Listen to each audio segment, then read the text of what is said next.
Bonjour, je me présente. Moi, je suis Claire Descano et bienvenue à l'atelier Faire de l'événementiel et du tourisme zéro déchet par Antoine Delaunay-Belleville de Make Sense, qui a lieu aujourd'hui dans le cadre du cycle Écotourisme et mobilité douce du Festival de l'économie engagée organisé par les Canaux.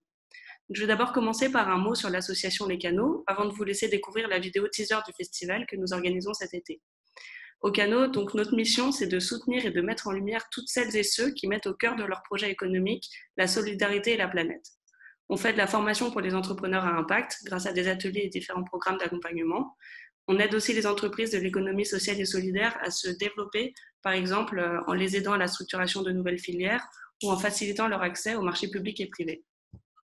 Si vous souhaitez avoir toutes les infos sur comment les canaux peuvent vous aider à développer votre projet, rendez-vous sur notre site internet lescanaux.com et sur le groupe Facebook Les Canaux Réseau d'auto-entrepreneurs qui rassemble les entrepreneurs de notre communauté, information de nos partenaires, échange de bonnes pratiques, etc.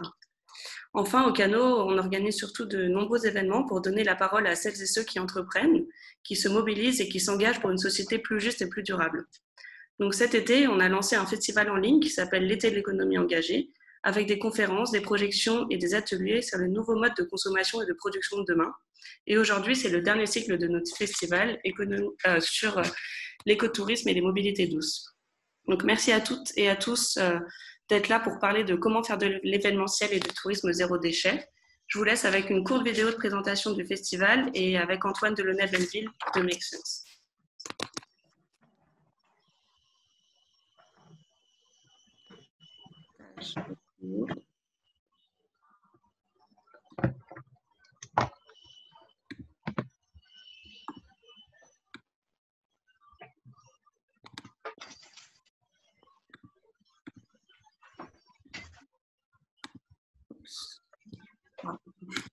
Petit problème technique, excusez-moi. C'est bon.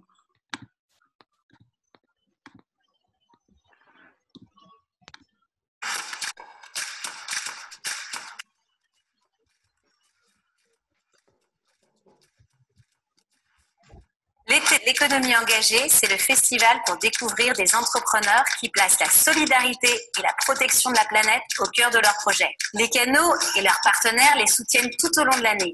Mais cet été, nous vous proposons de les découvrir à travers des conférences, des rencontres, des ateliers, des vidéos. Et vous allez voir qui sont ces acteurs qui font l'économie positive de demain. On peut être éthique et responsable si on sort de la course perpétuelle aux quantités. Les vêtements peuvent être durables et désirables. L'économie circulaire nous offre l'opportunité d'habiter autrement, de transformer, de construire localement, sans détruire, en réinventant la matière. On va bientôt être 9 milliards d'habitants sur Terre, sur un espace contraint. Il y a quasiment autant de gens qui ont faim que de gens qui souffrent d'obésité. On voit bien qu'on a un système qui ne fonctionne plus. Il y a plein de solutions, au niveau mondial comme au niveau local. Donc il faut aller voir les conférences des canaux. L'écotourisme, c'est aimer découvrir le monde et les gens et vouloir les préserver. Aujourd'hui, l'aventure, la découverte s'invente avec des pratiques responsables.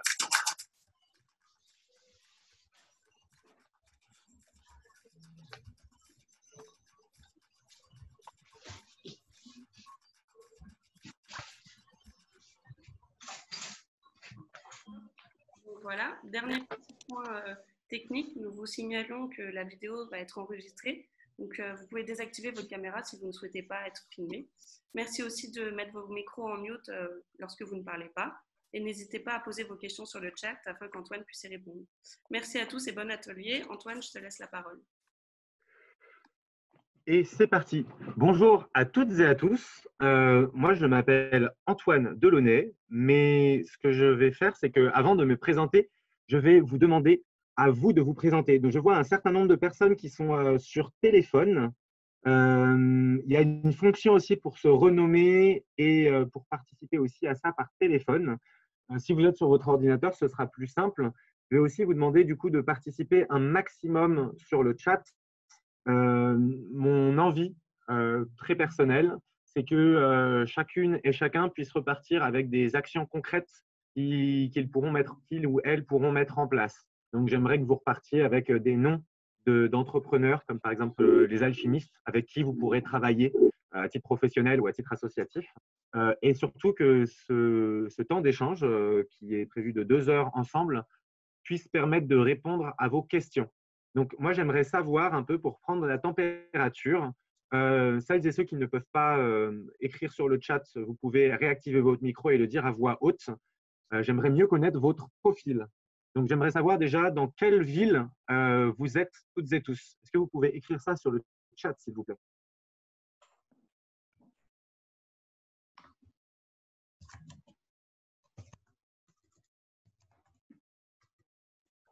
Antananarivo, Lyon, Rennes, Mont-d'Or, Magali, Châtillon, Paris, Paris. OK. Super. Auvergne-Anstey. Pas mal de Parisiens, c'est tout à fait logique, mais des Rennais, Lyonnais et des Malgaches. Bordeaux. Très bien. Autre question. Est-ce que certaines et certains d'entre vous vont organiser un événement dans les prochains mois? Je sais que c'est incertain à cause du contexte actuel, mais est-ce que vous aviez l'habitude ou la responsabilité annuellement d'organiser un événement? Ok, Marie Guignon, par exemple, et n'hésitez pas à dire oui et à préciser un peu le type d'événement que vous allez organiser. Est-ce que ça va être une compétition sportive, un festival de musique, un salon professionnel peut-être? Ok. Donc, je vois musique électronique, visite touristique.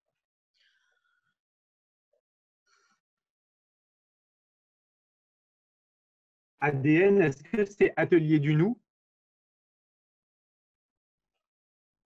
Je me permets de prendre la parole, ce sera plus simple. ADN Tourisme, c'est la nouvelle fédération fusionnée qui regroupe la Fédération nationale des offices de tourisme, comités départementaux de tourisme et comités régionaux de tourisme. Très bien, merci. Oui, en effet. Alors, notamment, oui, peut-être avant l'été, dans un restaurant, festival. Il y a oui, il y a un peu de tout, du coup. Il y a des salons pro. Très bien. Pourquoi je vous demande ça? C'est parce que à certains moments, je vais vous mettre dans des petites salles. Je vais vous mettre dans des salles pour que vous puissiez appliquer et mettre en pratique les préceptes et les conseils que je vais donner. Et j'essaierai de vous mettre comment dire, en fonction de vos intérêts. Donc là, en fonction de ce que je vois, il y a tout un groupe qui va travailler sur l'organisation de festivals un peu festifs musicaux. Donc ça, ce sera le groupe F comme festival. Il y aura le groupe T comme tourisme. Il y aura le groupe P comme professionnel.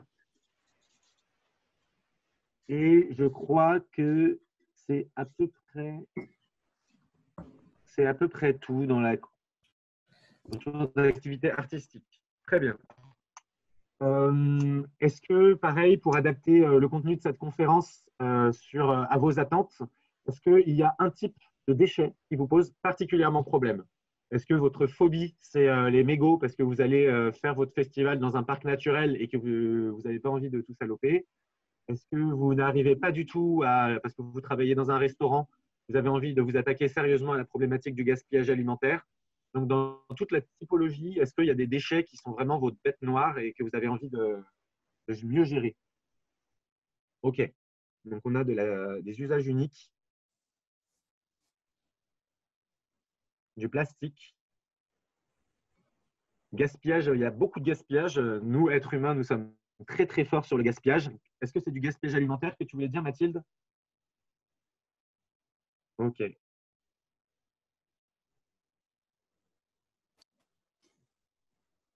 Très bien. Donc, j'ai un peu une vision des problématiques que vous pouvez avoir. La question du tri, simple mais efficace aussi.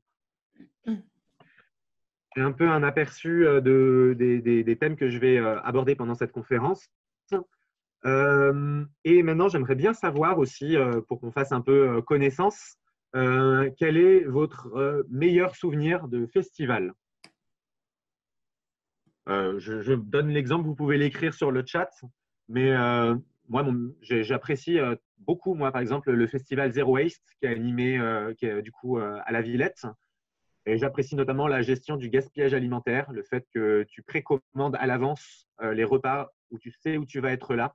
Ça te permet d'avoir un plat adapté avec des portions adaptées. Je trouve que c'est assez bien fait et assez convivial. Est-ce que d'autres, là, dans la salle, ont été inspirés par un événement où c'était vraiment très bien ou au contraire, vraiment complètement catastrophique et que ça vous a donné envie de faire mieux?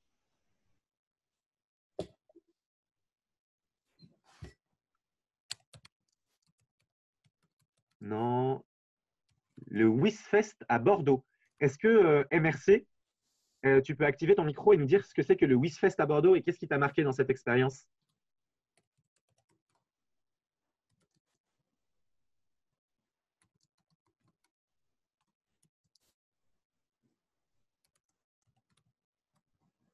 Non.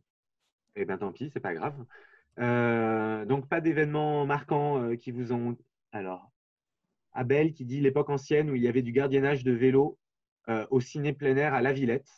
Ok, très bien. Pire souvenir, fête de l'UMA. Monticule de déchets au pied des lampadaires. En effet, c'est quelque chose qui m'a aussi marqué, la fête de l'UMA. Et Laura, est-ce que du coup, peut-être Virginie, Abel ou Laura, vous pouvez réactiver votre micro et expliquer rapidement en 1 minute en quoi ça vous a marqué? Qu'est-ce qui, à votre avis, avait été mal fait? Alors, moi, je prends la parole pour l'Hollande, aux Pays-Bas. Alors, c'était au contraire, c'était quelque chose de bien, pas quelque chose de négatif. Ils ont là-bas, alors je ne sais pas si en France c'est réalisable, mais ils ont tous les gobelets de leur festival ne sont pas des éco-cups, mais ce sont des plastiques en PLA. Et ils ont un système de tri sur site et de séparation des déchets avec une machine qui a été faite exprès directement sur site pour trier tous les gobelets du festival. Ils partent ensuite, il me semble, dans des endroits pour être recyclés en nouveaux gobelets. Et c'est assez local la gestion, il me semble. Maintenant, après, je sais qu'en France, c'est pas forcément le genre de matière qu'on utilise et qui n'est pas tout à fait facilement recyclable. Mais voilà, c'est une gestion locale intéressante du plastique. Très bien, merci beaucoup. Est-ce que quelqu'un d'autre Oui, Abel, pour Oui. pour le gardiennage de vélo, je ne sais pas si j'ai bien compris ta question, c'était un des bons souvenirs, hein, c'est pas du tout… Oui, non, mais ça m'intéresse aussi que tu nous dises en quoi ça permet d'avoir un festival plus durable avec moins de déchets. Non, là, c'est pas les déchets, on n'est pas uniquement les déchets, si? Non, pas seulement, tu as raison, tout à fait. D'accord. Donc là, ça le fait que en fait, c'est convivial, c'est sympathique pour les participants, en fait. Oui, et c'était bien avant que le vélo soit à l'ordre du jour. Je n'ai pas compris d'ailleurs pourquoi ils ont abandonné. Eh ben, c'est une excellente question. Peut-être on pourra se demander, et c'est aussi une des choses qu'on va voir, c'est pourquoi aussi parfois il y a des initiatives qui semblent bien, mais qui parfois s'arrêtent. Alors parce que parfois le bénéfice environnemental n'est pas si intéressant, parfois parce que en termes de coûts, en termes de ressources humaines ou financières, eh ben, ça ne marche pas, ou parce que peut-être tout simplement à un moment la direction a changé et cette bonne pratique a été abandonnée parce que ce n'était pas suffisamment ancré dans les mœurs, par exemple, des employés. Là, on va parler de festival, on va parler de zéro déchet. Évidemment, moi, je suis dans une optique où le zéro déchet, c'est une tendance vers un progrès, donc vers plus de circularité. Si vous allez organiser vos événements, vous n'allez pas forcément devenir aussi fort que le festival Zero Waste ou Lowland dès le début. L'idée, c'est de s'améliorer. Et on va voir comment, avec une méthodologie assez simple, clé en main. Je crois que j'ai posé à peu près toutes les questions. Je vais prendre le temps de me présenter moi et je vais partager mon écran. Dans 5, 4, 3, 2, 1, c'est parti. Donc là, normalement, vous voyez mon écran. OK. Je vais mettre en plein format. Quoique, je vais laisser comme ça sera plus simple. Sinon, comme ça, je peux continuer à voir ce qui se passe sur le chat. Je m'appelle Antoine Delaunay-Belleville. J'ai 33 ans. Je chose du 44. Et je suis tombé dans les poubelles il y a un petit bout de temps, notamment quand j'étais parti faire des études. Mais en fait j'étais surtout parti faire de la capoeira au Brésil. Mais bon, le prétexte, c'était les études. Et que je me suis retrouvé en fait à travailler dans le département de service social, notamment pour aller travailler avec les travaux communautaires dans la favela. Et j'ai été abasourdi par la gestion des déchets au Brésil. Ça m'a fait un gros choc. Et en rentrant, du coup, j'ai des maths qui avaient commencé à lancer cette association qui s'appelait Make Sense. Et j'ai rencontré au sein de Make Sense pas mal de gens avec qui j'ai organisé beaucoup de choses. Notamment, on a lancé un mouvement contre le gaspillage alimentaire qui s'appelle Disco Soup, il y a aujourd'hui presque 10 ans, et qui permet de lutter contre le gaspillage alimentaire par la sensibilisation en organisant des banquets à partir d'invendus. Ce faisant, du coup, ça m'a permis d'organiser et de participer à énormément de festivals, comme par exemple Bellastock, qui est un festival d'architecture en réemploi. Et je continue, maintenant que j'habite en Bourgogne, dans un tout petit bled paumé au milieu d'une zone Natura 2000, à organiser des festivals zéro déchet. Pourquoi moi je vous parle aujourd'hui et que je me sens un chouïa légitime pour animer cette conversation? Je n'ai pas envie de vous balancer du savoir, je ne suis pas non plus un sachant, mais par contre, je pense que je peux vous aider à vous poser les bonnes questions, comme dans la petite vidéo. Et donc, dans le cadre de cette association qui s'appelle Make Sense, Make Sense existe depuis aussi une dizaine d'années, à peu près comme Disco Soup.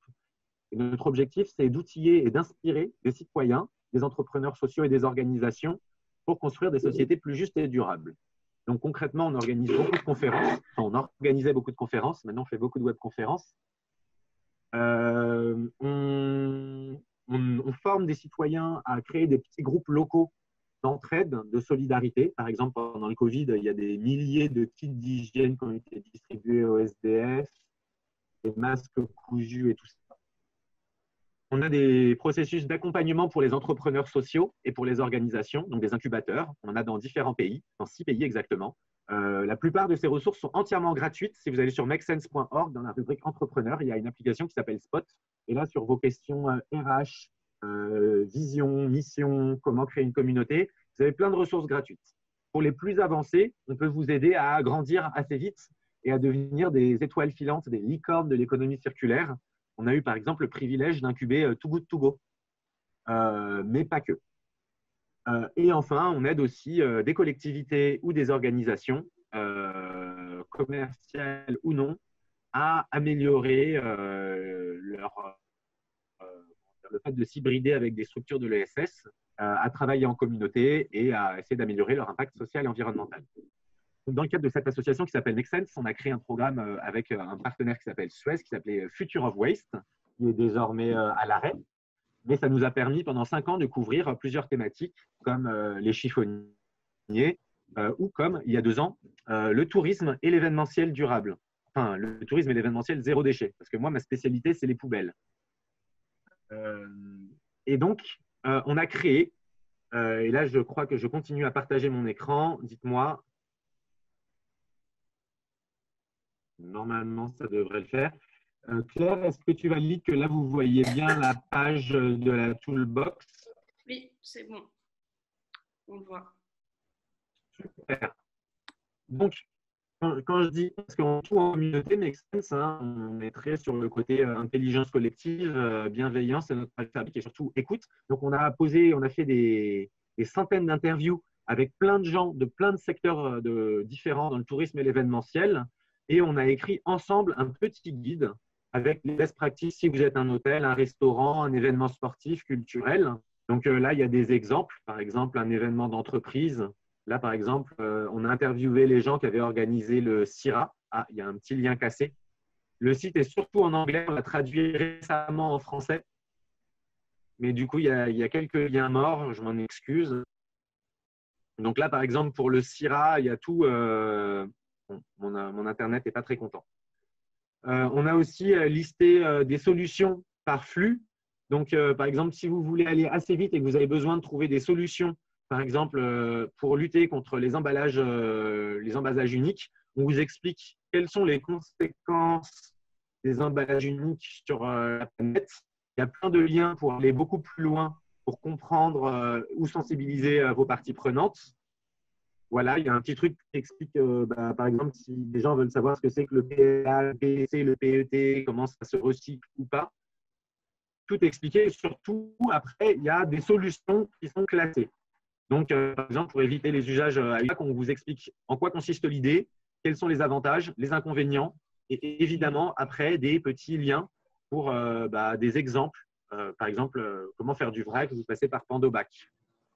L'exemple d'après du dessous, c'était comment on offre des alternatives en plastique, quelles sont les choses en craft et tout ça. Et pour chacune des solutions, vous avez une petite liste, une petite base de données qui a été faite aussi par nos milliers de bénévoles dans le monde entier, qui vous permet de rejoindre ce tableur et sur ce tableur alternative à usage unique. Donc là, par exemple, dans le monde entier, il y a plein de choses qui permettent d'éviter les usages uniques. On en a listé 127. Vous pouvez les classer par pays, par ville même. Donc, par exemple, on voit Jean Bouteille qui milite pour le retour de la consigne et qui propose des solutions de retour à la consigne. La Maison du Vrac. Et c'est une base de données collaborative. Donc, si vous voyez un super projet dans votre ville qui n'est pas dans cette base de données, n'hésitez pas à le rajouter. Donc, on a écrit ce site Internet et on l'a écrit avec une bonne quarantaine de mains, avec des professionnels du secteur. Parce qu'on sait que convaincre des gens qui sont dans l'événementiel ou des restaurateurs qui sont souvent pris sous le feu de l'action, ont des contraintes en termes de budget, surtout en ce moment, en termes de timing, qui sont extrêmement compliquées, il n'y a rien de mieux qu'un professionnel pour s'adresser à un professionnel. Parce que c'est bien beau de lire des bouquins sur la théorie et comment on aimerait que ça se passe, mais dans les faits, on se retrouve très vite confronté à des problématiques qui ne sont pas écrites dans les bouquins de Pierre Rabhi. Même si moi, j'adore Pierre Rabhi et que j'ai lu tous ses bouquins. Voilà à peu près pour la petite présentation de Make Sense et de Future of Waste, et de Future of Waste, enfin, et surtout de la campagne Wasteless Journée qu'on a montée avec Make Sense. Sachez du coup que ce site internet il est disponible en français et en anglais sur futureofwaste.makesense.org/toolbox. Il y a quelques liens morts, je m'en excuse, mais vous pouvez accéder à toutes les ressources. Donc, a priori, pas besoin de prendre de notes. Tout est beaucoup mieux écrit, documenté, référencé sur ce site internet-là. Je continue du coup la petite présentation. Je voulais savoir, vous, dans la salle, tout autant que vous êtes, on est en ce moment… Combien est-ce qu'on est, Claire? On est 25. On est 25. Super. Donc, je vais regarder, je vais ouvrir le chat. J'aimerais savoir exactement quel est votre niveau de connaissance de l'économie circulaire entre 1 et 5. 1 étant, c'est quoi le tri sélectif? 5, je sais reconnaître les plastiques juste en léchant une bouteille.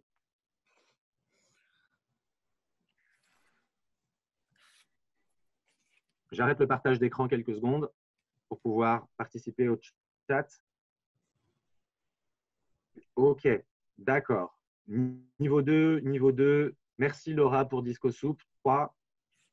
Ok. Eh ben, dans ce cas-là, je vais me permettre, on va rogner un peu sur les ateliers pratiques. Je vais me permettre de faire un petit cours vraiment d'introduction et surtout, je vais vous donner des ressources sur comment aller mieux comprendre l'économie circulaire parce qu'en fait, c'est un terme assez vague alors, c'est bizarre parce que moi, je travaille là-dedans, mais c'est un terme qui m'énerve un peu parfois parce que, à mon sens, il a été souvent dévoyé, un peu comme le développement durable. Et aujourd'hui, par exemple, il y a plein d'initiatives qui se targuent de développement durable, alors qu'en fait, c'est juste la destruction écocidaire avec un joli vernis vert, 2 panneaux solaires et de trucs un peu recyclables, mais c'est pas du tout durable. Donc, l'économie circulaire mérite d'être un peu mieux comprise pour pouvoir être détricotée, pour pouvoir aussi séparer le bon grain de l'ivraie.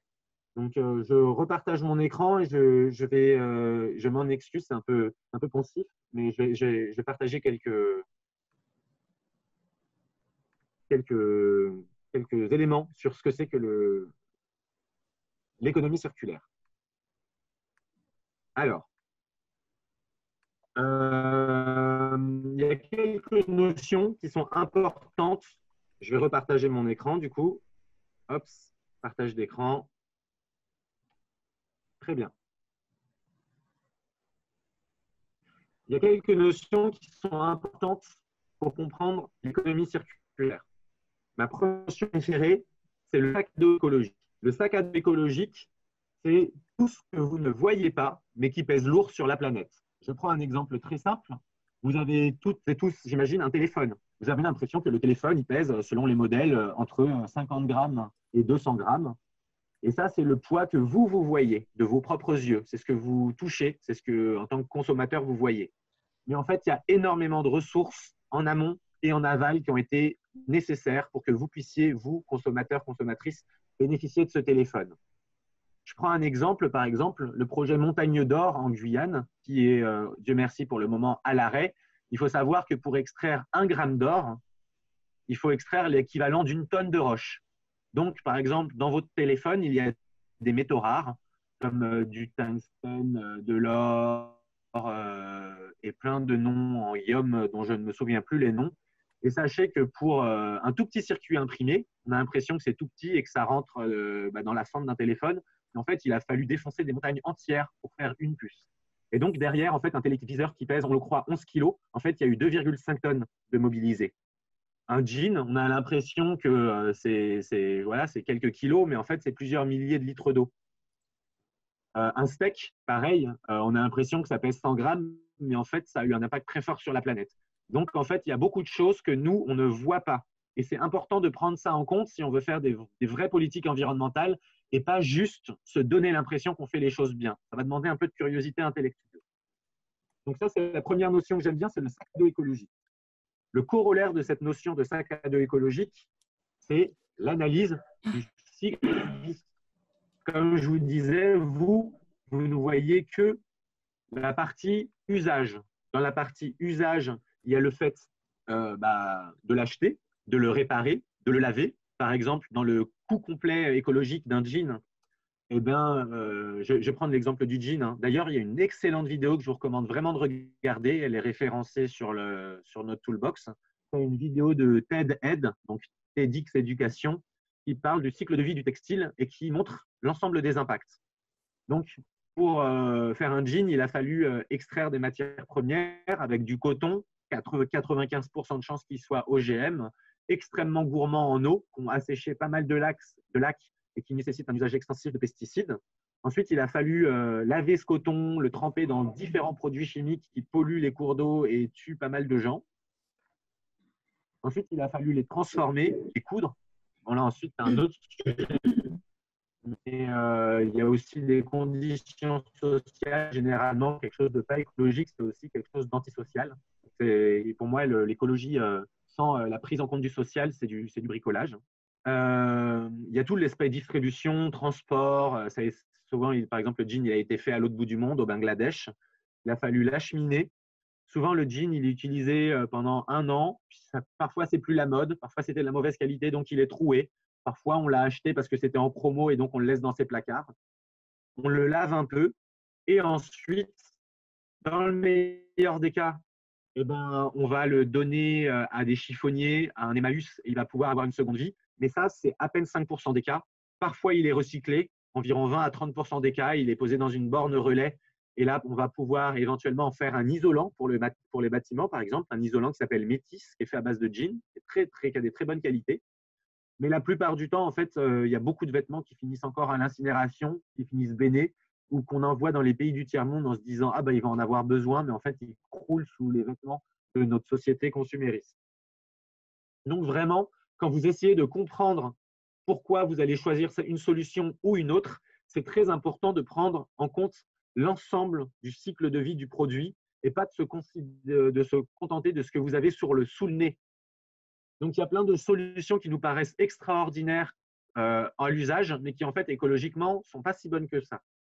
Je prends l'exemple de la voiture électrique. Par exemple, la voiture électrique, en termes complet écologique, n'est pas si intéressante que ça. Surtout si vous mettez votre voiture qui est encore fonctionnelle à la casse pour vous acheter un véhicule neuf, ça peut même être négatif l'impact écologique d'avoir fait ce changement, malgré tout ce que vous dira Renault ou d'autres constructeurs sur le fait qu'ils ont fait des voitures écologiques. Donc, le cycle de vie est assez bien expliqué aussi dans de nombreuses vidéos qui sont sur le site. Pareil, je vous recommande de regarder cette vidéo très bien faite, par exemple sur les bouteilles de TED-Ed. Elles sont toutes référencées. Et je vais maintenant passer à un schéma qui est assez connu. Est-ce que certains d'entre vous ont déjà vu ce schéma sur le chat? Dites-moi. Non, non, non, non, non, non, non. Ah bah oui, non, bah, du coup, j'ai bien fait de faire ce petit cours introductif. Ce schéma, vous pouvez l'apprendre par cœur. Regardez-le bien. Il est très bien fait. C'est devenu vraiment une référence. Il a été fait par une navigatrice ou surtout par une fondation qui a été financée et popularisée par une navigatrice qui s'appelle Ellen MacArthur. Pour ceux qui font du sport, c'est assez intéressant le côté sport et environnement. Par exemple, dans l'économie circulaire, la fondation de référence, c'est la fondation Ellen MacArthur. Et par exemple, pareil, toujours dans la protection de l'environnement, une des associations les plus actives en termes de lobbying et d'action, c'est Surfrider. Surfrider, c'était des surfeurs qui en avaient marre de voir leur plage, leur terrain de jeu se transformer en dépotoir. Il y a aussi Mountain Rider. Il y a vraiment quelque chose dans l'événementiel sportif à faire. Voilà, des grands environnementalistes, des navigateurs, des sportifs ont souvent été à l'initiative. Fin de la parenthèse. Ce schéma, ça a été fait par la fondation Ellen MacArthur. Qu'est-ce qu'il raconte ce schéma? Je vais essayer d'être bref et synthétique. Déjà, il raconte deux choses. C'est qu'il y a deux grands types de flux. Il y a des flux qui sont organiques, c'est-à-dire des flux qui vont pouvoir réintégrer la biosphère sans lui causer de dommages. Et il y a des flux qui sont techniques, c'est-à-dire que c'est des flux où les matières ont été transformées, portées à haute température, mélangées, tout ça par la main de l'homme, et qu'ils ne peuvent pas réintégrer la biosphère sans causer de dommages. Et que donc ces flux techniques, il faut par tous les moyens possibles et imaginables éviter qu'il y ait de la déperdition. Et la déperdition peut avoir lieu à plusieurs endroits, à un nombre incalculable d'endroits. La déperdition peut avoir lieu si les déchets ne sont pas collectés. Donc aujourd'hui, super, il y a des marques qui font des bouteilles recyclables. Oui, mais ça ne sert à rien de faire des bouteilles recyclables, les gens, si vos bouteilles ne sont pas recyclées ou collectées, en fait. Donc, dans plein de pays, par exemple, il n'y a pas de filière de tri. Et donc, envoyer des bouteilles recyclables là-bas, ça ne sert à rien parce que les bouteilles recyclables ou pas, elles vont finir dans l'océan et elles vont tout tuer. Donc, déjà, ça veut dire qu'il faut essayer de capter ces choses-là. Il faut essayer de les garder dans les boucles les plus courtes possibles et le plus longtemps possible. Et donc, ça veut dire que, et c'est pour ça que c'est important de bien comprendre ce schéma, parce que derrière l'économie circulaire, qui est un terme très vague, eh ben, il y a des réalités extrêmement différentes, parfois excellentes, parfois à peine correctes. Je m'explique. Je ne sais pas si vous voyez ma vidéo. Et là, par exemple, moi, j'ai une bouteille en verre. Et quand j'ai fini de boire l'excellente bière qui était à l'intérieur, je continue à utiliser cette bouteille en verre telle qu'elle. Ça s'appelle, alors selon les définitions, réemploi ou réutilisation. Je continue à utiliser l'objet dans la forme et pour l'usage pour lequel il a été prévu.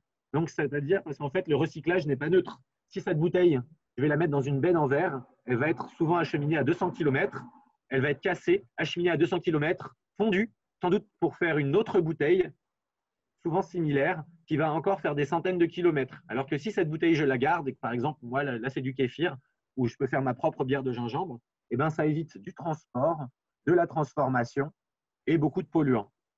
Donc, ce que vous voyez, c'est que plus la boucle est courte, mieux c'est. Donc, un jean, la meilleure manière de faire l'économie circulaire avec un jean, c'est de bien l'entretenir, de le réparer, de mettre des patchs sur les genoux, même si ce n'est pas forcément super à la mode, ça va le devenir. Ensuite, de le garder et de ne pas le faire voyager et de le maintenir. Ensuite, quand il est un peu abîmé, au mieux possible, donc le réparer, le redistribuer à des gens qui peuvent en avoir besoin. Ensuite, il peut être transformé, il va être dégradé, donc il va perdre un peu peut-être de toute l'énergie grise qui avait été nécessaire. Il peut être transformé en isolant. Ou ensuite, il peut être recyclé. Donc là, on reste dans une boucle circulaire, mais par exemple, le recyclage, sachez que le recyclage n'est pas infini. À part l'aluminium sous certaines formes, aucun plastique n'est recyclable à l'infini. Et donc, à chaque fois, il y a besoin de réintégrer des matériaux bruts et neufs extraits de la nature dans le plastique pour qu'il puisse avoir encore une certaine tenue ou certaines propriétés, par exemple bien étanche, bien transparent, etc. Le recyclage infini n'existe pas. Et c'est pour ça que dans de nombreuses situations, il faut privilégier le réemploi. Donc c'est pour ça aussi, moi, je me mets en porte-à-faux contre certaines fausses promesses de l'économie circulaire. Les cycles infinis n'existent pas. Voilà, donc les composants techniques, on leur fait faire des boucles les plus courtes possibles et on les collecte et voilà, on les garde là-dedans. Et les déchets organiques, ils peuvent réintégrer la biosphère de plusieurs manières. Donc on peut composter chez soi, on peut composter entre voisins ou composter en collectivité, comme c'est le cas dans le 2e et le 12e arrondissement à Paris. Et je crois que c'est à l'essai aussi dans d'autres arrondissements. Le 19e, ils ont commencé dans certains quartiers, je crois. Vous pouvez ensuite, une collectivité, les déchets organiques sont amenés vers de la méthanisation, c'est le cas à Paris. Il y a aussi des micro-méthaniseurs. Il y a une entreprise israélienne qui s'appelle Home Biogas, par exemple, qui vend des micro-méthaniseurs. Moi, je vais en installer, par exemple. Je vais avoir des toilettes méthaniseurs. Comme ça, je n'ai plus besoin d'aller chercher des bouteilles de gaz. Il y a des choses qui peuvent servir à extraire, par exemple, des principes actifs. Bon, là, il y a des mouches soldats. Il y a plein de manières de faire retourner les choses à la nature. Et ce qui est important de savoir aussi, c'est que toutes les solutions ne se valent pas. Donc, je vous avais dit que plus la boucle est courte, plus ça fonctionne c'est aussi intéressant, c'est plus ça fonctionne à des échelles locales, plus ça va créer de l'emploi. Donc, c'est-à-dire envoyer des déchets se faire incinérer ou enfouir loin, ça crée très peu d'emplois. Avoir un petit réparateur un centre Emmaüs à côté de chez soi qui vont collecter, redistribuer, réparer, c'est extrêmement riche en emplois. Je vous donnerai les chiffres par la suite, je crois. Ouais, je vous donnerai les chiffres par la suite. Et que donc tous les déchets ne se valent pas. Donc, c'est pas seulement, je vous dis ça, c'est pas seulement les écolos qui disent ça, c'est inscrit dans la loi au niveau européen, au niveau français. Et je crois même que, par exemple, la ville de Paris, quand elle a fait ses engagements pour le pacte économie circulaire de la ville de Paris, ils ont inscrit ça aussi. C'est-à-dire que le meilleur déchet, c'est celui qu'on produit en prévention, ensuite on réduit, réduction, réutilisation, recyclage et récupération d'énergie. Récupération d'énergie, c'est un euphémisme pour dire incinération avec récupération d'énergie. C'est le cas, par exemple, avec l'incinérateur d'Ivry. Et ensuite, le déchet le moins bien géré, c'est le déchet qui est enfoui. Alors ensuite, sachant que là, à mon avis, cette chose n'est même pas encore complète, c'est qu'il y a des déchets qui sont encore pires. C'est qu'en France, on a ce qu'on appelle des décharges sanitaires, gérées à peu près correctement avec des bâches pour éviter qu'il y ait trop d'infiltration. Mais qu'il y a aussi énormément de décharges sauvages. Dans les campagnes, par exemple, des ouvriers, certains ouvriers du bâtiment vont larguer leurs bidons, larguer leurs effluents. Je crois que Vinci ou Lafarge s'étaient fait épingler parce qu'ils rejetaient leurs eaux dégueulasses dans la Seine.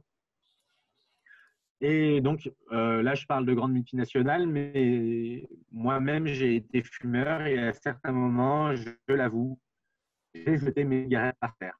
Et ça, c'est aussi terrible parce que du coup, c'est des déchets qui ne sont pas collectés et qui vont impacter vraiment très négativement toute la biosphère. Donc, vous pouvez rajouter 2 cases encore plus cramoisies que celles que je vous montre. C'est les décharges sauvages et les déchets sauvages. Je me permets de faire une petite pause dans ma diatribe anti-déchets pour regarder ce qui se dit sur le chat.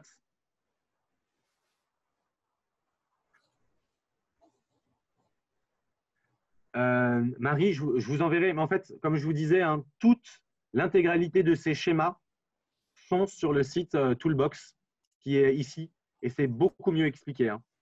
Parce que là, comment dire, sur la présentation, il n'y a pas les explications qui vont avec. Il y a cette petite vidéo extrêmement drôle que j'apprécie. Je ne sais pas si je vais la montrer, on n'a pas le temps. Je vous encourage vraiment à la regarder, je vous l'enverrai. C'est la vidéo qui a été faite par le Refer. Je vous le mets dans le chat. Dès que j'arrive à réactiver le chat, une petite seconde. Hop.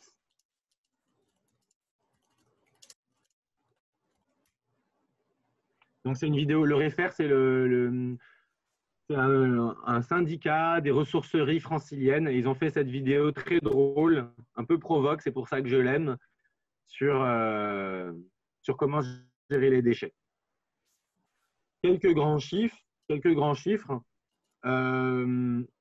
Donc ça, c'est, je vous disais, super, on fait des choses recyclables. Voilà, en gros, le pourcentage de plastique correctement recyclé dans le monde, selon les pays.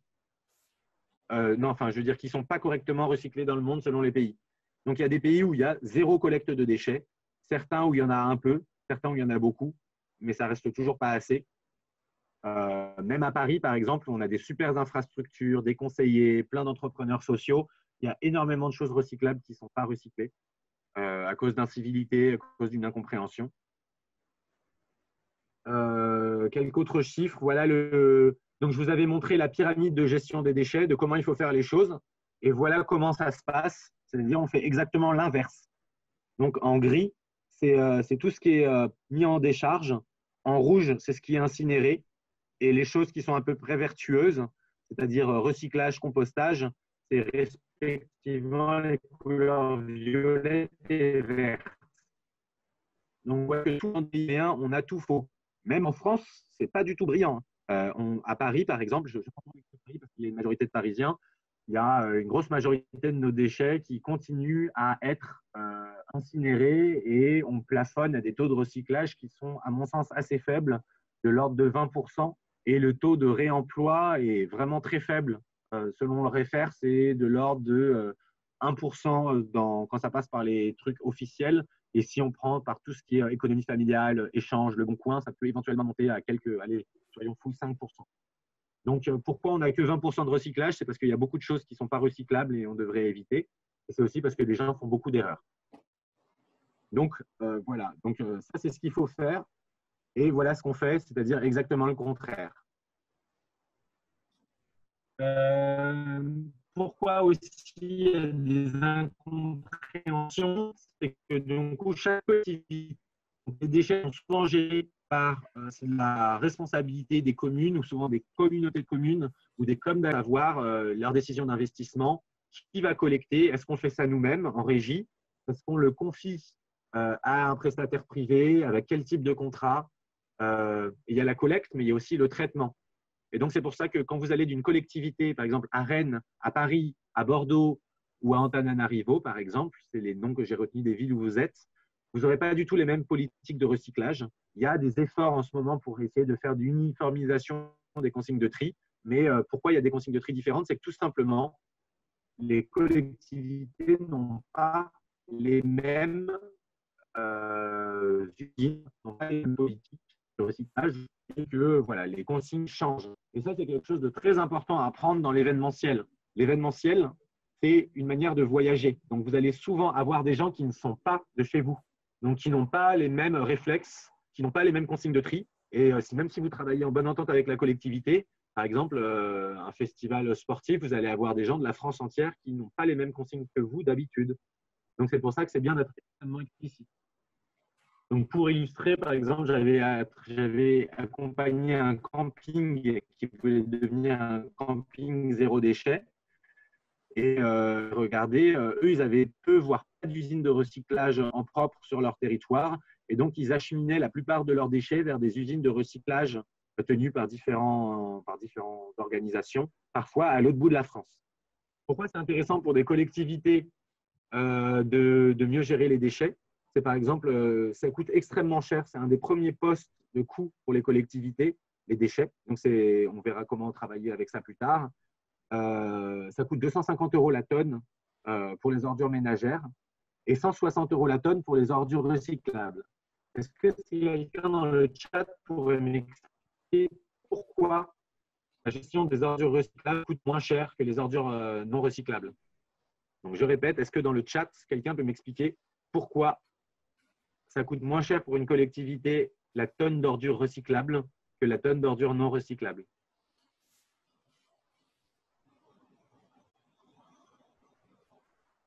Personne?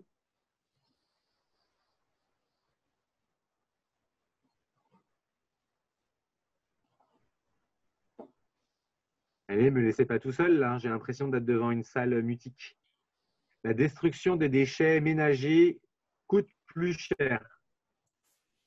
Pas nécessairement, mais bonne tentative, en effet. On pourrait penser que ça coûte plus cher. Revente de matières à recycler. Bravo Virginie, merci. En effet, exactement. En fait, dans les déchets recyclables, il va y avoir une partie des déchets qui vont pouvoir être revendus à des industriels. Mais vous voyez quand même que malgré la revente des déchets, ça reste un coût pour la collectivité. Donc ce coût est amoindri par le fait qu'il y a un peu de revente. Et ça aussi, c'est important à comprendre dans l'économie circulaire, c'est qu'aujourd'hui, étant donné que les ressources sont quasi gratuites, on ne rend rien à la nature, hein, la gestion des déchets reste principalement un coût. Et moi, j'ai par exemple une amie qui a monté une entreprise qui faisait des confitures à base d'invendus. Le fait d'aller collecter des légumes gratuitement dans les monoprix pour faire ses confitures rebelles, eh ben, ça ne coûtait pas moins cher que d'acheter des fruits pas chers en gros à Rungis. Et donc, souvent, en fait, dans les modèles économiques des entreprises de l'ESS, ils vont faire une prestation d'enlèvement de déchets. C'est ça qui va être le cœur de leur modèle économique. Et ils ne vont pas revendre finalement si cher que ça. Donc, à Paris, vous avez par exemple la réserve des arts et une mine d'or. Il y a des matériaux extraordinaires. Mais le cœur de leur modèle économique, c'est qu'ils font payer aux professionnels les déchets qu'ils les enlèvent et qui leur permet d'éviter de les bénir. C'est une petite faute de grammaire, je m'en excuse. On va passer un peu plus vite sur tout ça. C'est intéressant, donc vous qui êtes venus pour parler d'événementiel, c'est que les gens, quand ils font du tourisme ou de l'événementiel, quand ils sont en extérieur et qu'ils ont tendance à consommer, à produire plus de déchets quand ils sont à domicile. Voilà, donc hors foyer, bah, voilà, on n'est pas chez nous, on connaît d'habitude, on prend plus de trucs sur le pouce, donc plus d'emballage et on jette beaucoup plus. Autre chose à comprendre aussi sur l'économie circulaire, c'est que pareil, vous êtes des consommateurs, consommatrices, vous êtes confrontés à des choses que vous avez entre les mains un peu tous les jours. Donc les déchets ménagers, vous voyez, les pilles, et des choses que vous ne voyez pas, que par exemple, vous, en tant qu'usager de transport public, habitant d'un immeuble, la plupart des déchets, en fait, y est payé. Donc, une nouvelle autoroute, un grand contournement, un bâtiment qui va être démoli. Et donc, ça se rend aussi dans l'événementiel.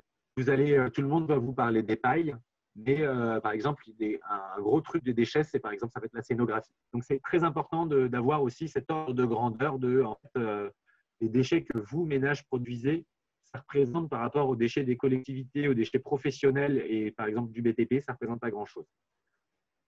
Voilà, donc je vous encourage à regarder les différentes infographies présentes sur le site du REFER qui expliquent les conséquences écologiques et sociales des guerres. Donc, par exemple, l'électronique qui crée énormément de conflits, d'exactions dans différents pays du monde, parfois avec des entreprises françaises, et comment, au contraire, au local, en passant par des ressourceries, eh ben, une tonne de déchets qui passe par des ressourceries, ça crée 850 emplois. Une tonne de déchets qui passe par un centre d'enfouissement, ça crée un emploi. Voilà. Je vais me permettre de vous faire un petit quiz. Qu'est-ce que vous avez retenu? Bon, non, en fait, je n'ai pas tout à fait tout vu là-dessus. Non, je ne vais pas faire de petit quiz parce qu'en plus, on n'a pas le temps. On va passer directement au cas concret. Hops, hops, hops. Est-ce que à ce stade, là, dans le chat, vous avez des questions? Est-ce qu'il y a des choses, des notions que vous n'avez pas compris? Est-ce que vous avez peut-être une question? Voilà, des choses sur le cycle de vie des produits, sur les ordres de grandeur, sur qu'est-ce que c'est que l'économie circulaire ou un concept un peu similaire. Est-ce qu'il y a des choses qui vous interpellent?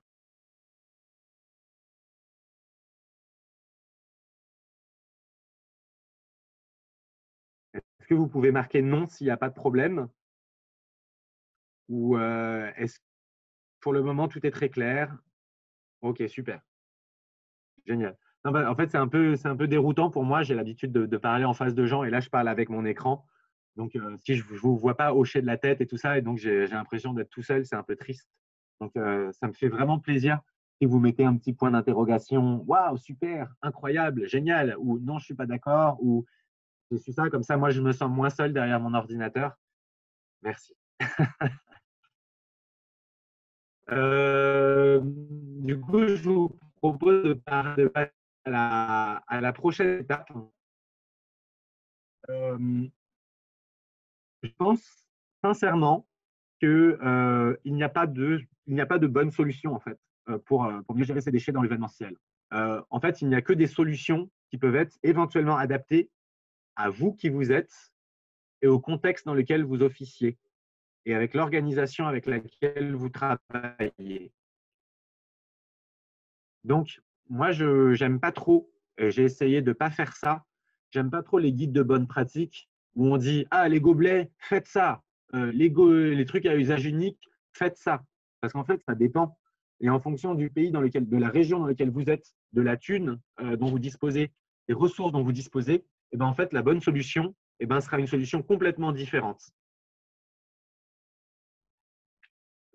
Donc, nous, chez Make Sense, notre marque de fabrique, c'est 1, l'intelligence collective et 2, le design thinking. Donc, on a évidemment mis des ressources très pratiques pour que les gens qui galèrent à trouver une solution pour les pailles, par exemple, puissent facilement passer par un professionnel. Mais la démarche que je vais vous partager là aujourd'hui est explicitée vraiment pas beaucoup mieux que ce que je vais faire à l'oral sur le internet. Une démarche va vous poser des questions. Je en tête cette espèce de petite vidéo débile à chaque fois que je dis la première, c'est une démarche qui est en 10 étapes. Vous allez aller plus vite. Et c'est quelque chose que je vous encourage à faire, du coup, de jamais sauter. Donc, la première des démarches, ça va être de définir un but commun. Ensuite, de faire un audit de la situation actuelle, de comprendre son contexte local, d'impliquer les parties prenantes, de prioriser les actions que vous allez faire, de les étaler, de construire un plan d'action avec ces actions, de faire de la conduite du changement en prenant en compte ce fameux PFH, le putain de facteur humain. Parce que vous aurez beau faire un super plan de communication, des superbes outils et tout ça, si vous travaillez mal avec vos employés et avec vos bénévoles et avec vos usagers, ça ne va pas marcher. Et enfin, du coup, mesurez votre impact pour suivre et s'améliorer de jour en jour, communiquer. Et l'étape 10, c'est un peu bonus. Donc, il y a toutes ces étapes-là et on va commencer à les énumérer. Je vais essayer de rentrer dans les cas concrets, notamment, je ne sais pas si on aura le temps de bien se pencher sur les flux après, j'avais prévu ça, mais on va essayer de parler des gobelets à usage unique et de tout ce qui est usage unique, du plastique, des bouteilles d'eau, du gaspillage alimentaire et des consignes de tri. Comme ça, on va essayer de tout imbriquer. Sachez que si vous pouvez, on va faire des groupes. Après que je vous ai expliqué la démarche, je vais vous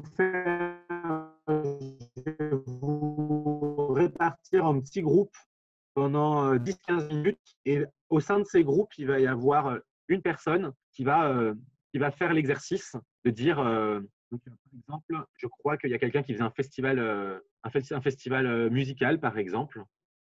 Eh ben, on va prendre son cas concret et dans le groupe festival, vous allez toutes et tous vous mettre au service de cette personne et vous allez essayer de reprendre un peu la méthodo, vraiment dans les grandes lignes en 15 minutes et d'essayer d'appliquer ça. Donc là, ce que je vous donne des étapes, ces étapes, vous allez commencer à réfléchir à comment moi je peux l'appliquer dans mon futur cas professionnel. Donc, n'hésitez pas du coup à prendre des notes. Donc, moi, je vais m'étonner. Il faut que je contacte Michel, Mathilde, etc. Regarde sur le chat pour voir s'il y a des questions. Laura, je n'ai pas répondu à ta question, mais je crois que Claire pourra te l'envoyer.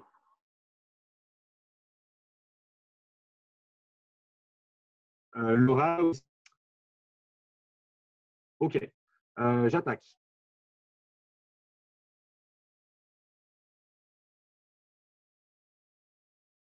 J'attaque avec la présentation. Comme je l'ai vendé favorable à l'accord de destination. J'ai un peu ma langue à fourcher. Donc, déjà, en fait, la première étape, c'est de savoir où vous voulez de faire de l'événementiel zéro déchet. Parce qu'en fait, selon les actifs à le faire, on peut peut-être mettre en place les communautés référentes. Donc, pour moi, la meilleure pratique à le tri ou une consigne de blé,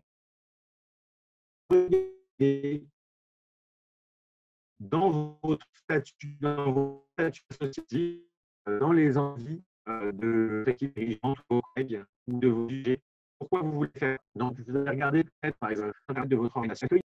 Est-ce que l'année dernière, vous vous êtes fait tacler parce que vous aviez fait organiser un festival et qu'il y avait des pailles par terre ou qu'il y avait des mégots, que la mairie a râlé?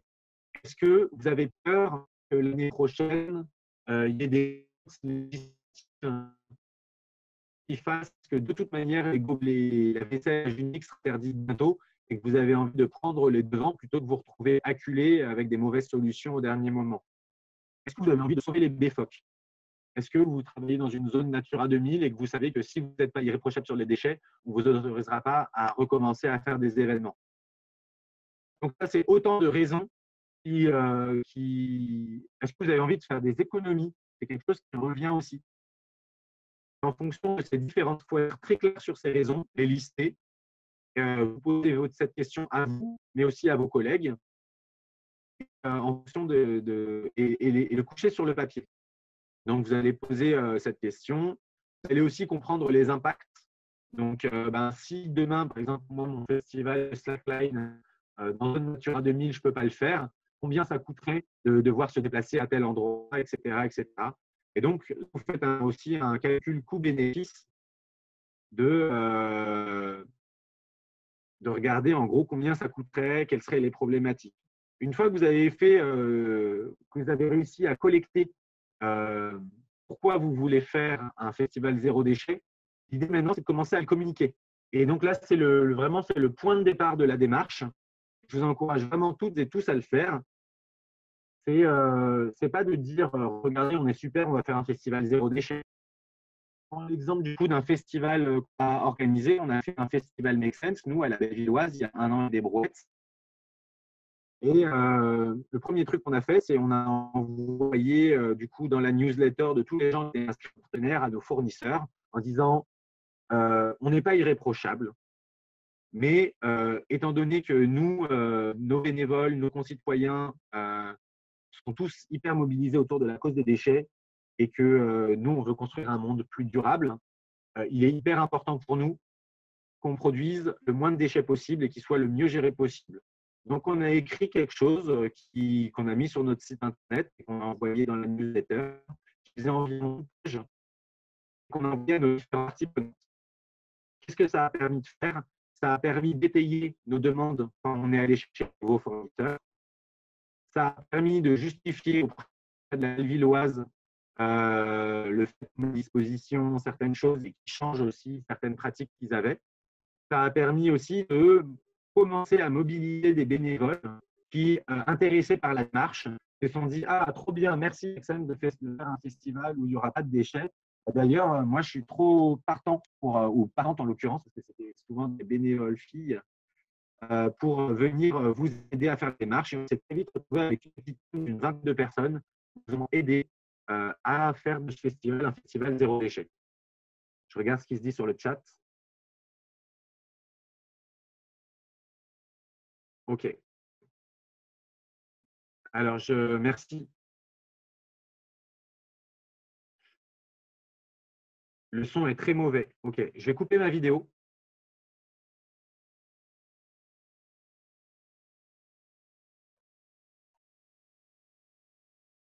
Je vais couper ma vidéo et normalement, le son devrait être un peu meilleur maintenant. Est-ce que vous m'entendez mieux?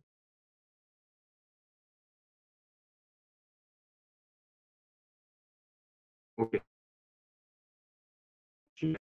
J'espère que vous n'avez pas trop perdu tout ce que j'ai dit. Je ne vais pas le répéter parce qu'on n'aura pas le temps. Dans les grandes lignes, donc bien comprendre pourquoi vous voulez faire l'événement zéro déchet, conformité législative, anticiper les changements réglementaires, plaire à vos usagers, mobiliser vos employés parce que c'est agréable de travailler pour une organisation responsable, éviter de se choper une amende, avoir le droit de continuer ainsi, faire les économies, et vous le communiquez à vos parties prenantes. Juste une page qui vous dit on a envie de mieux faire. Une fois que ça c'est fait, vous allez notamment transmettre ces choses-là à votre employé. Et la deuxième étape, ça va être de faire un audit. À votre avis, dans le chat, pourquoi c'est important de bien comprendre, de faire cette phase d'audit, soit pour analyser les déchets qui avaient été produits dans un événement similaire l'année dernière, soit en essayant de faire des estimations des déchets qu'on risque de produire pendant cet événement. Sur le chat, n'hésitez pas à mettre vos suggestions. Pourquoi c'est important de faire un audit?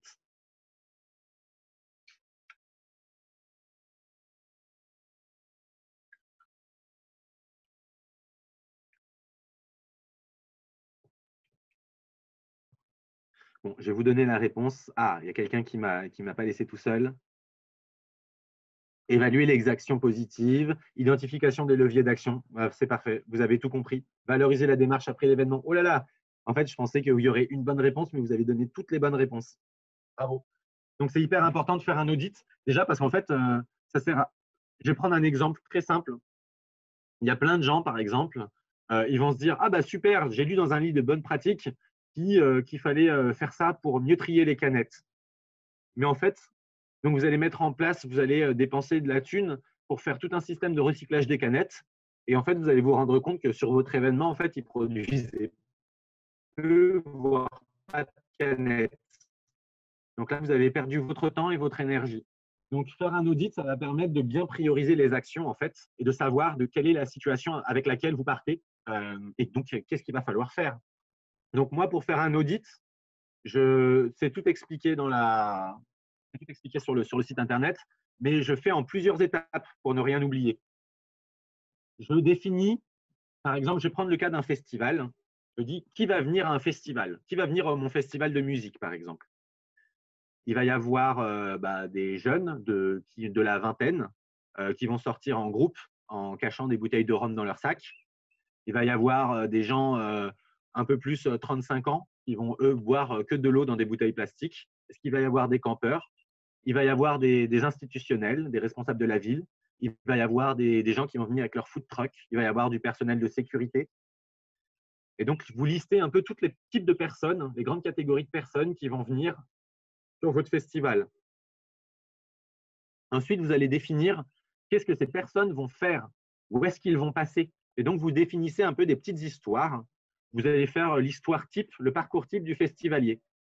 Le festivalier de 20 ans, par exemple, il va arriver assez tôt parce qu'il va rentabiliser sa place parce qu'il n'a pas beaucoup d'argent. Il va boire sa bouteille de rhum arrangée dans la file. Ensuite, il sait qu'il va se faire fouiller et qu'il n'a pas envie de se faire tège. Donc, il va jeter discrètement sa petite bouteille de rhum, son cadavre de bouteille dans le petit bois à côté. Et puis, il va se faire fouiller, puis il va rentrer, puis il va s'acheter des frites à 2 h du matin parce qu'il aura faim. Puis, il sera un peu saoul, donc il va jeter son cornet de frites sale n'importe où parce qu'il ne verra plus bien les couleurs des poubelles des tris. Puis, il va aller s'affaler dans sa tente parce qu'il va faire du camping. Et en fait, le fait de définir des petits parcours utilisateurs comme ça va vous permettre de comprendre. Et puis, il va fumer en continu. Mais par contre, il sera hyper fier parce on lui aura donné à l'entrée un petit cendrier de poche avec le nom du festival. Et il pourra trop se la raconter avec ses potes cet été en disant « Ouais, j'ai fait ce festival » à chaque fois qu'il fumera une clope. Donc, en fait, définir des petites histoires comme ça permet de rendre humain, sympathique et problématique les différentes personnes avec lesquelles vous allez interagir et de comprendre aussi où les déchets vont être produits, pourquoi, et en fait, comment on peut aussi éviter les déchets en répondant aux besoins de ces gens sans produire de déchets. Donc, ça veut dire que, par exemple, là, cette histoire de je jette les bouteilles des cadavres de bouteilles dans le petit bois à côté de la queue pour ne pas me faire griller par la sécurité. Ça veut dire qu'il va, en fait, pendant la file, il va peut-être falloir tout simplement mettre des panneaux de sensibilisation et des poubelles de tri avant le sas de sécurité. Sinon, les bouteilles, on va les retrouver n'importe où. Voilà, donc tout ça, donc, vous faites qui sont les personnes, quel parcours ils vont faire et à quel moment. Et en face de ça, une fois que vous avez listé toutes les actions que toutes les personnes vont faire, ça vous permet d'imaginer les différents types de déchets qui vont être produits. Donc, des bouteilles en verre dans le petit bois, des mégots un peu partout, des cornets de frites autour de la zone, restauration, des emballages plastiques un peu partout autour de la zone camping. Et vous allez pouvoir faire une liste de déchets relativement exhaustive pour les usagers, mais surtout, n'oubliez pas pour les professionnels qui travaillent avec vous. Le personnel de ménage, quel type de flacons ils vont utiliser, la scénographie. Est-ce que c'est une scénographie one-shot ou est-ce que ça va être réutilisé, donné à la réserve des arts, des flyers, où est-ce que les flyers vont être distribués? Parce que si les flyers sont distribués dans la rue, même si ce n'est pas sur votre festival, c'est aussi votre responsabilité. Même si ce n'est pas vous qui faites à manger. Si les gens mangent à proximité de votre festival, par exemple, si vous faites un événement à la Villette et qu'ensuite les gens vont aller manger des kebabs à proximité, c'est votre responsabilité aussi. Vous ne pouvez pas vous dire « Ah ben non, moi, ma responsabilité s'arrête à la porte de mon événement ». Non, il y a tout ce qui compte avant. C'est un peu comme le cycle de vie du produit, il y a le cycle de vie de l'événement. Donc, vous listez tous vos déchets. Et ensuite, en face de chaque colonne déchets que vous allez mettre en catégorie, il va y avoir la catégorie usage unique, la catégorie gaspillage alimentaire, la catégorie compost et tout ça. Vous allez essayer d'estimer les volumes. Donc, comment on fait pour estimer les volumes? Il y a 3 solutions principales. Tout simplement, si vous avez un événement, vous allez tout simplement, vous avez eu la chance de mesurer ça l'année dernière, vous allez tout simplement faire ce qu'on appelle une catégorisation. Donc, vous allez ouvrir les poubelles et regarder ce qu'il y a dedans. Vous allez voir qu'il y a des erreurs de tri ou pas, qu'il y a tel type de choses ou pas. Et donc, pas seulement les poubelles mises à disposition du public, mais aussi, vous, les poubelles des professionnels. Est-ce qu'il y aura du tapis? Est-ce que les toilettes sèches? Les emballages? Tout ça. Donc, 1, vous pouvez fouiller les poubelles. 2, vous pouvez regarder tout simplement les factures. À partir d'un moment, il y a toutes les choses que vous avez achetées. Enfin, si vous savez que vous avez acheté des canettes, eh bien, vous saurez que vous aurez des canettes à gérer. Sachez que aussi, même dans l'événementiel, même si vous n'achetez pas de canettes, vous aurez quand même des canettes à gérer parce que les gens vont venir aussi avec des petits trucs dans leur sac. Donc, 1, fouiller les poubelles, 2, regarder les factures et 3, parfois, vous faites des estimations. Vous n'avez pas forcément de données, mais vous faites tout simplement des calculs de bon sens. Donc, par exemple, pour les bouteilles plastiques, sur un événement professionnel, par exemple, on estime qu'une personne boit 1 litre d'eau par jour. C'est des bouteilles potentiellement, les gens sont habitués à avoir des petites bouteilles de 50 centilitres. Donc, il va y avoir 100 participants sur les 2 jours. Donc, vous pouvez tabler sur 400 bouteilles plastiques déchets à la fin de votre événement professionnel. Voilà, un festival de musique, vous allez pouvoir estimer le nombre de clopes.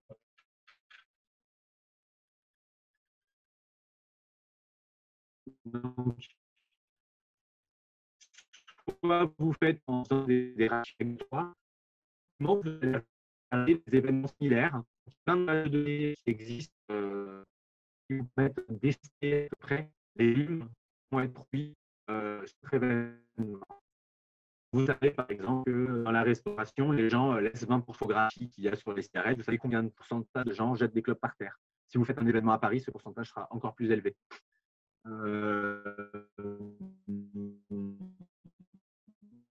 Voilà.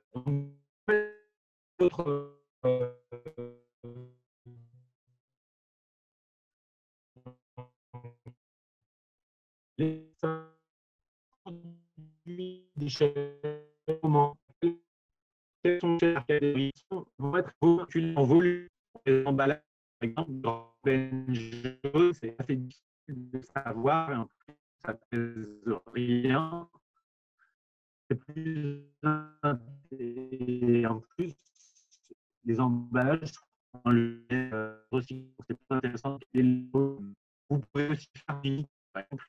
direct, c'est plus intéressant de monter en unité. Regardez des sons sur le chat, repose. Son bug énormément. OK. Est-ce que c'est mieux maintenant?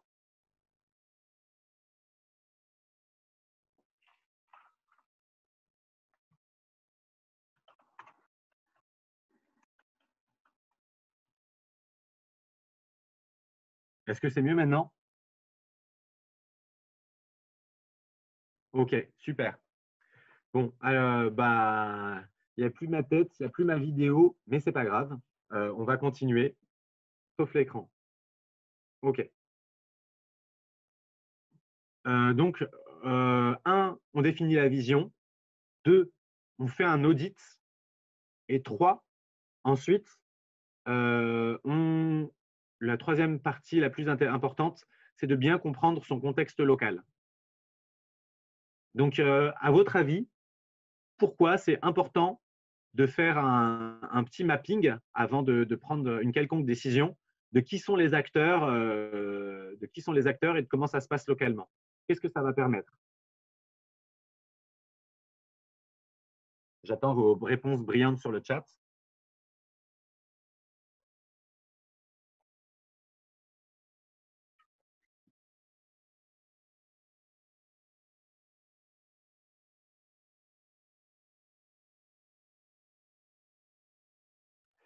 La question était pourquoi c'est important de faire une phase d'analyse du contexte local avant d'engager une quelconque action?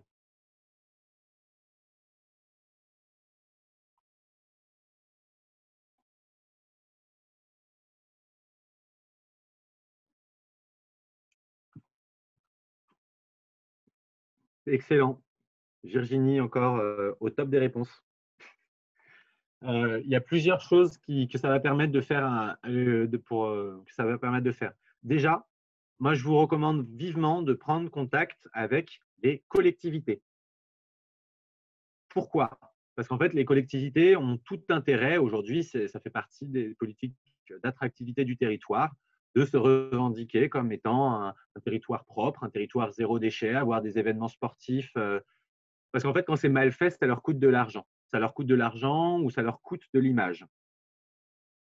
Donc, prenez contact avec les collectivités parce que potentiellement, ils vont pouvoir vous aider. Je vais prendre un exemple très simple. Donc, moi, je fais mon petit festival de slackline. Je vais directement, même si finalement, ça sert.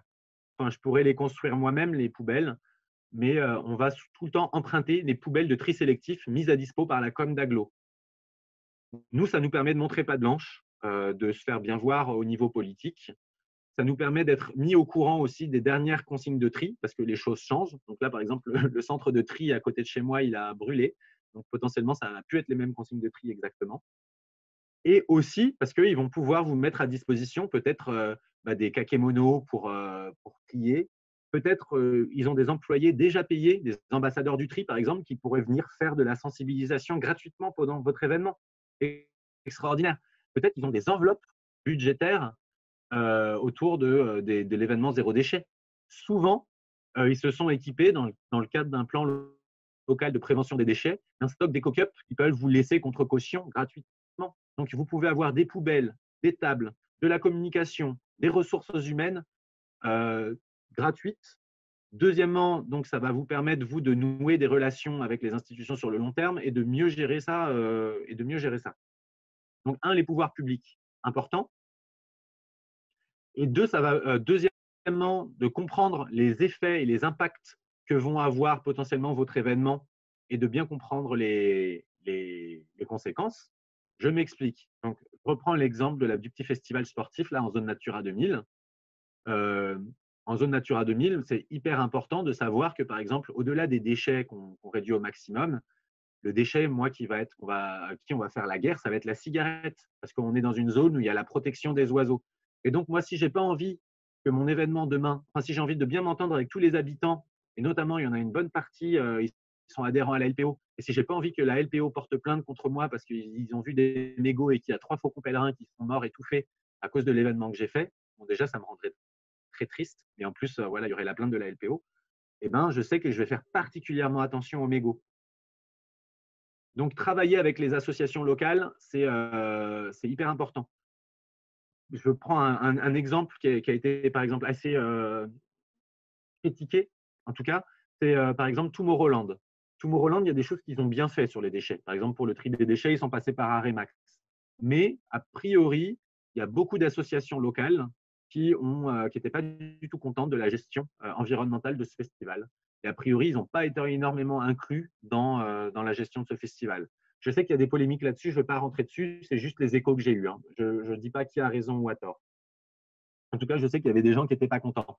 Et avoir des associations locales pas contentes sur le dos, eh ben, c'est pas cool. Enfin, c'est pas pratique. Ça peut même être vraiment très problématique parce qu'ils peuvent faire sauter des autorisations et tout ça. Ensuite, donc ça, c'est pour le côté éviter les problèmes, mais il y a aussi le côté, c'est génial, c'est qu'en fait, pareil, voilà, il peut y avoir des gens qui peuvent venir faire des démonstrations, et qui peuvent tenir des stands, ça peut rajouter de la vie à votre événement. Et travailler localement, ça va vous permettre aussi de trouver aussi les meilleures solutions, peut-être les moins chères. Donc, vous allez, et par exemple, sur la base de données, regarder qui potentiellement peut faire de l'artisanat avec la scénographie, par exemple, dont vous allez vous débarrasser à la fin de votre événement.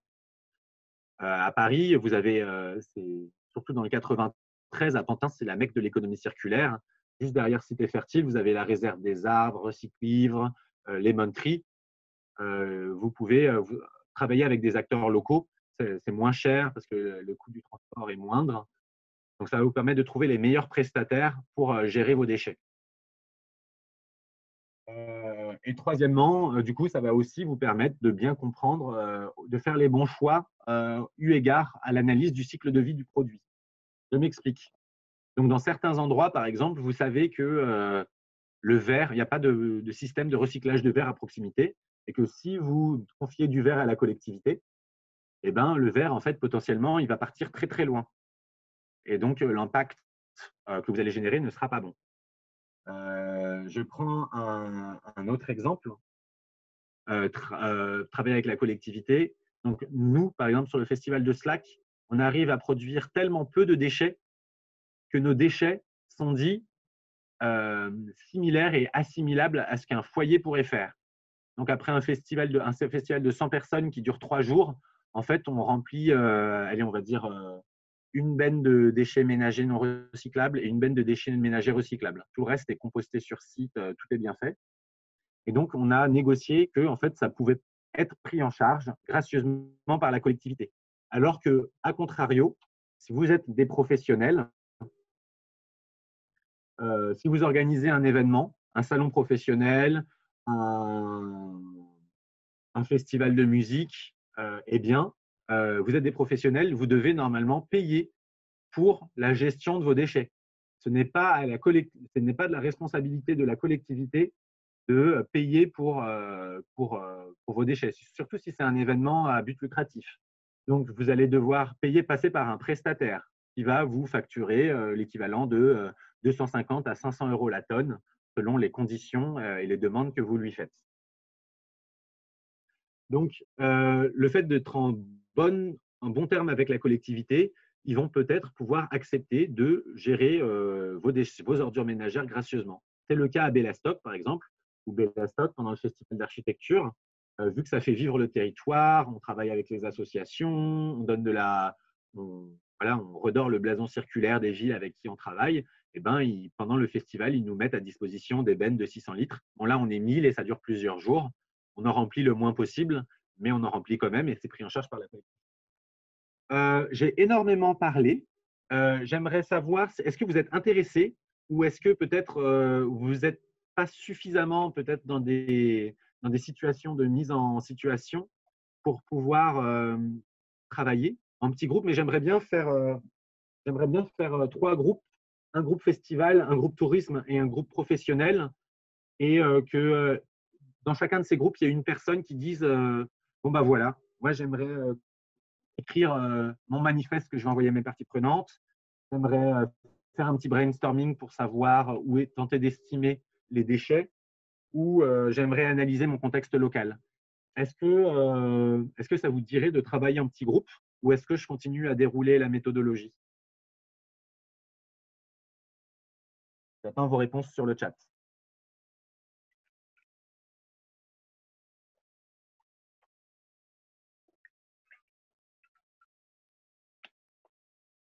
Peu importe, les deux sont bien. Alors, Abel, non,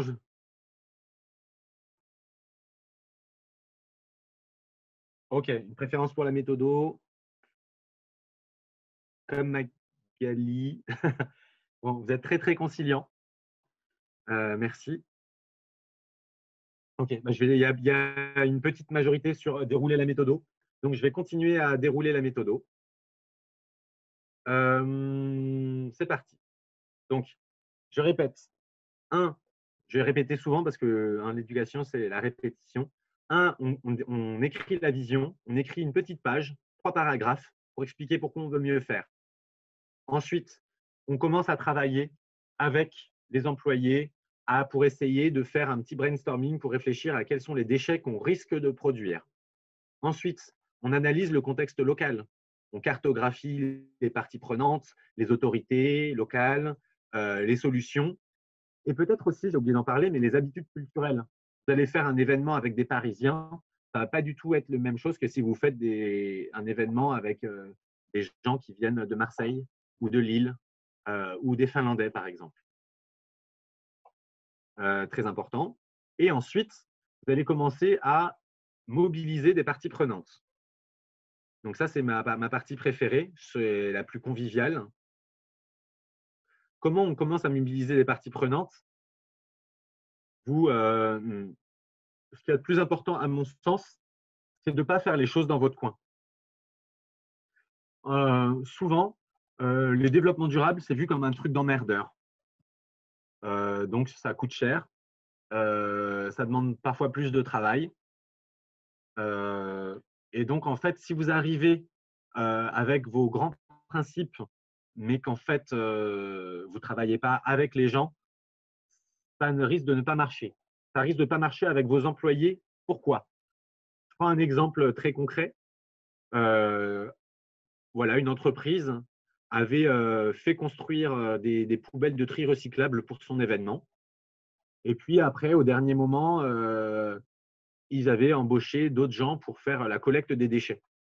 Donc, évidemment, ce qui s'est passé, ce qui devait arriver arriva. Les gens avaient jeté à peu près dans les bonnes poubelles, à peu près les bons déchets. Et la société, ensuite, qui devait enlever les déchets, qui était un sous-traitant qui était plus ou moins imposé par la personne qui louait l'espace. Ils sont arrivés, ils ont pris les sacs, ils ont tout mis dans la même benne et tout est parti à l'incinération. Échec. Non-implication des gens, des principales personnes concernées. Donc, en fait, voilà, avant de mettre en place une solution, regardez ce que les gens font. Si votre espace vous est imposé et que, par exemple, les prestataires d'enlèvement des déchets ou au bar vous sont imposés, comprenez quelles sont leurs habitudes, essayez de regarder quelles sont leurs pratiques et essayez soit de capitaliser sur les bonnes pratiques, soit de faire énormément de pédagogie pour expliquer comment vous, ça va marcher. Un exemple, je prends pour le festival à la Bellevilloise, par exemple, on avait des éco-cups et moi, je suis arrivé, le premier truc que j'ai vu, c'est quelqu'un qui buvait des mojitos avec 2 pailles plastiques dans un gobelet plastique, lui aussi. Parce qu'en fait, au dernier moment, ils avaient pris des extras pour à la Bellevilloise qui gérait le bar et les extras n'avaient pas été mis au courant de toute la politique zéro déchet. Donc, vraiment, le premier truc à faire, c'est de regarder avec les gens avec qui vous allez devoir travailler, de bien comprendre leurs contraintes, comment ils travaillent. Est-ce qu'ils sont suffisamment équipés pour travailler? Donc, par exemple, quelqu'un qui a du personnel de ménage, si les équipements qu'ils ont pour aller collecter les déchets, c'est un petit chariot avec une seule benne, ils ne vont pas multiplier leur temps de travail par 5 pour vos beaux yeux. Ils ont beau, peut-être, ils aimeraient bien être écolos, mais au prix où ils sont payés, ils vont pas faire du bénévolat et quintupler leur temps de travail pour vos beaux yeux. Donc, il faut vraiment réfléchir à ça, aux équipements et à quelles sont les contraintes des gens avec qui vous travaillez. Idéalement, donc du coup, ça, c'est quelque chose que vous repérez pendant la phase d'interview. Donc, quand vous listez les parties prenantes, ensuite, vous allez faire un petit interview. Parfois, ça peut durer 5, 10, 15 minutes. Ça peut aussi être du bon sens. Mais vous allez essayer de construire la politique avec les gens. Donc, ça marche pour les employés. Éviter les contresens, comme ce que je viens de dire. Et surtout, à mon sens, le meilleur truc à faire, ce serait de valoriser ce que certaines personnes, potentiellement dans l'organisation, font déjà. Donc, même une grosse chaîne d'hôtels, comme par exemple Sofitel, Ils ont été accompagnés par un cabinet de conseil qui s'appelle Blue Environment. Et ce qu'ils ont fait, c'est que plutôt que d'essayer de dire c'est ça les bonnes pratiques qu'il faut faire, ils sont allés interviewer le personnel en cuisine pour dire et vous, qu'est-ce que vous faites déjà?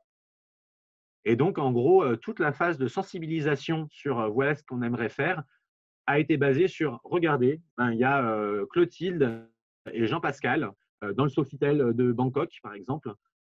Ils ont pris, ils font le tri des déchets organiques et ils s'y prennent comme ça. Et là, il y a un petit schéma et tout ça. Et donc, les gens ont vachement plus tendance à s'identifier à leur père et à avoir envie de mettre en place une pratique que d'autres qui sont dans la même position qu'eux. Et en plus, vous n'êtes pas là en disant c'est nous, c'est la direction, vous vous appliquez. Donc, Jean-Pascal et Nadège, en l'occurrence, ils vont être promus sur le blog interne, il va y avoir des tweets sur eux, et ce sera les meilleurs ambassadeurs. Donc là, vous venez de gagner 2 personnes dans votre Green Team qui vont aller répandre la bonne parole partout. Donc, ne bypassez pas les gens, comprenez leurs conditions de travail et leur timing et avec quels équipements ils travaillent. 2, valorisez l'existant. Ça, c'est bien. Donc ensuite, pour les bénévoles, ensuite, vous pouvez aussi, nous, c'est ce qu'on préconise, c'est qu'une fois que vous avez fait cette phase d'audit, d'analyse de contexte et d'audit d'analyse de contexte local et de définition de la vision, ce que je vous encourage à faire, c'est de faire une petite réunion d'information. Donc, ça peut ne pas être grand-chose, ça peut être un petit call Zoom d'une demi-heure. Ça peut être pour un gros festival carrément une journée de travail.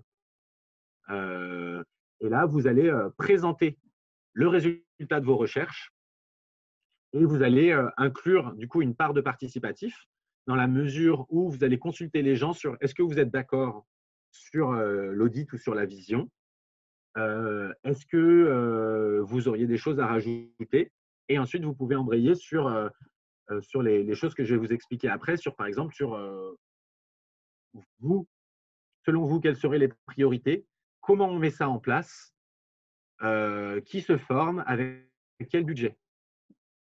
Donc ça, c'est des choses que vous pouvez faire avec votre équipe. Et c'est le sujet sur lequel je vais embrayer tout de suite. C'est qu'en fait, là, vous avez fait votre audit, vous êtes en train de le présenter à votre équipe. Donc, dans votre équipe, essayez de diversifier un peu.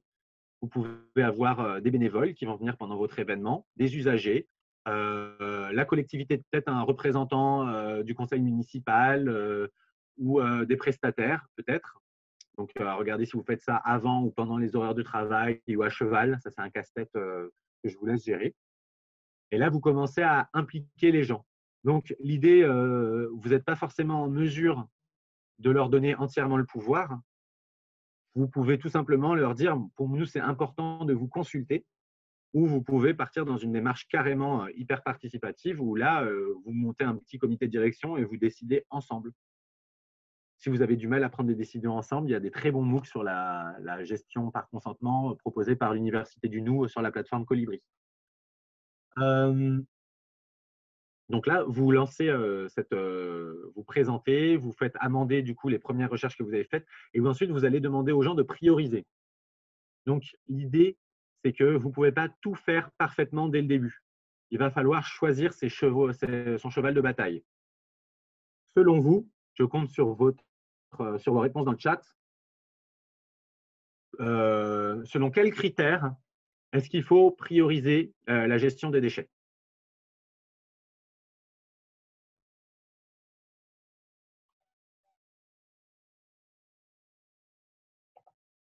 C'est normal qu'il n'y ait pas d'écran partagé parce que j'ai arrêté de le partager pour que vous puissiez continuer à m'entendre. Je regarde si je le repartage, ce que ça fait, si ça marche toujours.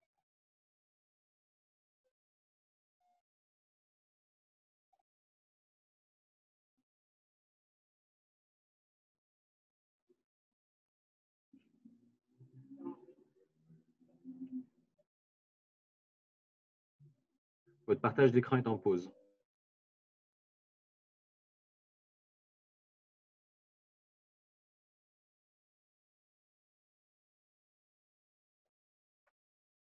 Ok, Mathieu Renard, en termes de volume et de pollution. La belle question, c'est en fait de ne pas pouvoir tout faire. Il y a trop de déchets différents et devenir parfait du jour au lendemain, ce n'est pas possible. Donc, il va falloir mettre ses efforts sur des priorités. Ouais, j'arrête vraiment le partage d'écran parce qu'à chaque fois, le son devient catastrophique. Mais oui, tout à fait, Mathieu. C'est regarder, en termes de volume et de pollution, regarder quels sont les plus gros paquets. Donc, généralement, les trucs les plus problématiques, c'est les usages uniques, le gaspillage alimentaire. Et dans l'événementiel, il y a beaucoup de scénographie aussi. Mais, donc, et ça, vous avez fait l'audit, ça vous permet de bien voir ça. Ensuite, il y a d'autres critères qui peuvent être importants pour la mise en place des solutions. C'est qu'en fait, il y a des solutions qui ne sont pas chères et des solutions qui sont très problématiques. Donc, typiquement, si vous êtes mis plutôt en bonne relation avec la collectivité et qui vous mettent en place des bacs de recyclage, eh ben, peut-être que c'est mieux, il aurait été mieux d'avoir des éco-cups et du réemploi. Mais là, vous n'avez plus le temps, les employés ont déjà fait 4 burn-out.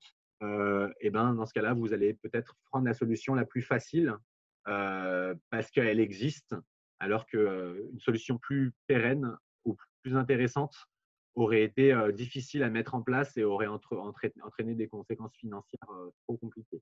Donc, il y a la facilité, il y a le volume, il y a la toxicité. Je vous parlais, par exemple, des exemples des mégots. Il y a certains déchets qui sont vraiment très nocifs, très toxiques. Il y a aussi l'image. C'est tout bête, hein, mais un mauvais tweet sur votre événement parce qu'il y a quelque chose d'hyper visible, ça peut être mauvais. Donc, il y a aussi l'image que vous avez envie de renvoyer. Ça peut être un critère. Je ne dis pas que c'est un bon, mais en tout cas, ça peut être un critère. Et enfin, pareil, pour illustrer, mais d'une autre manière, la facilité, c'est à quel point ça va être facile pour les équipes, bénévoles ou employés, de s'approprier cette technique. S'il faut, par exemple, former tout le monde au compostage, c'est compliqué. Si par ailleurs, il y a déjà 3-4 personnes dans votre équipe qui sont un peu zéro déchet dans leur vie, qui comprennent comment composter tout ça, eh ben, c'est peut-être une solution qu'il va falloir privilégier, surtout s'ils le font et que ça vous permet, vous, d'avoir des ambassadeurs. Donc, l'idée, c'est peut-être que vous pouvez ensuite procéder par un vote. Les gens mettent des gommettes sur les types de déchets qu'ils jugent prioritaires en fonction des critères qu'ils ont jugés prioritaires. Et ça va vous permettre de décider de, bon, bah, aujourd'hui, pour la prochaine édition du festival, on va mettre le paquet, par exemple, sur le gaspillage alimentaire et sur les produits à usage unique.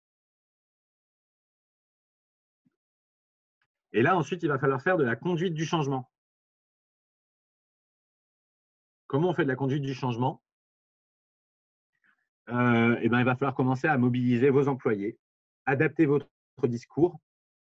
Comment on mobilise ses employés et ses bénévoles? Alors déjà par l'exemple, c'est-à-dire que par exemple, pendant la réunion que vous organisez, vous n'allez pas servir du coca dans des gobelets jetables, sinon les gens ils vont un peu pas vous prendre au sérieux. Vous pouvez faire des systèmes de cooptation, de parrainage. Vous pouvez offrir des formations aux gens, leur demander de suivre des MOOC. Donc, il y a un MOOC très bien sur le thème, par exemple, sur le colibri, sur la plateforme des colibris. Voire même, ça peut être l'occasion d'intégrer dans les contrats de prestation, en interne ou en externe, la mention du zéro déchet. Donc, je sais que, par exemple, certains hôtels incluent, du coup, vraiment dans la liste des tâches à faire de ses employés, le remuage du compost ou le surtri des déchets pour éviter les erreurs de tri. Donc, ça, c'est des choses qui peuvent être faites en interne. En externe, ça peut être aussi des clauses que vous mettez dans les contrats. Donc, vous allez aussi pouvoir choisir vos fournisseurs. Ce ne sera pas forcément le même prix en fonction des critères écologiques que vous aurez définis. Ensuite, il va falloir adapter votre discours en fonction des décisions que vous aurez prises. Il faut éviter au maximum le jargon technique que personne ne comprend. Éviter d'être dans une posture moralisatrice. de dire vous êtes des abrutis, vous n'avez rien compris, c'était nul l'année dernière, c'est comme ça qu'on va faire maintenant. Essayez de faire passer les messages avec de l'humour ou est-ce que vous avez déjà entendu parler des nudges? N'hésitez pas à répondre sur le chat. Est-ce que ça vous parle quand je vous dis nudge?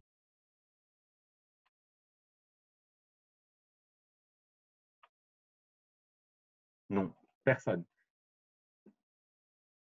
Je vais prendre 2 exemples. Dans les sanisettes, les garçons pissent comme des porcs. Ils font autre chose, ils téléphonent. Bref, c'est dégueulasse. Et c'est les femmes de ménage qui se tapent tout le boulot. Qu'est-ce que c'est que le nudge? C'est partir du principe que si on rend une expérience un peu ludique, les gens vont mieux se comporter. Donc, dans les sanisettes, par exemple, il va y avoir un petit autocollant d'une mouche posé à un endroit stratégique. Et les garçons, je ne sais pas pourquoi, mais en tout cas, scientifiquement, c'est prouvé, ils vont avoir tendance à viser la mouche. Et donc, ils vont arrêter de pisser par terre. Et du coup, ce sera moins dégueulasse. Donc ça, c'est un nudge. Autre nudge, par exemple, directement appliqué aux déchets. Marathon de Paris, pour éviter que les gens qui boivent leur bouteille d'eau les jettent n'importe où. Juste après le stand eau, ils mettent au-dessus d'une grande poubelle, d'une benne, ils mettent un panier de basket. Et donc, tous les gens sportifs, du coup, qui sont en train de courir, après avoir bu leur bouteille d'eau, 100 mètres après, ils la roulent en boule et ils essayent de viser le mieux possible le panier de basket qui est au-dessus de la benne de recyclage.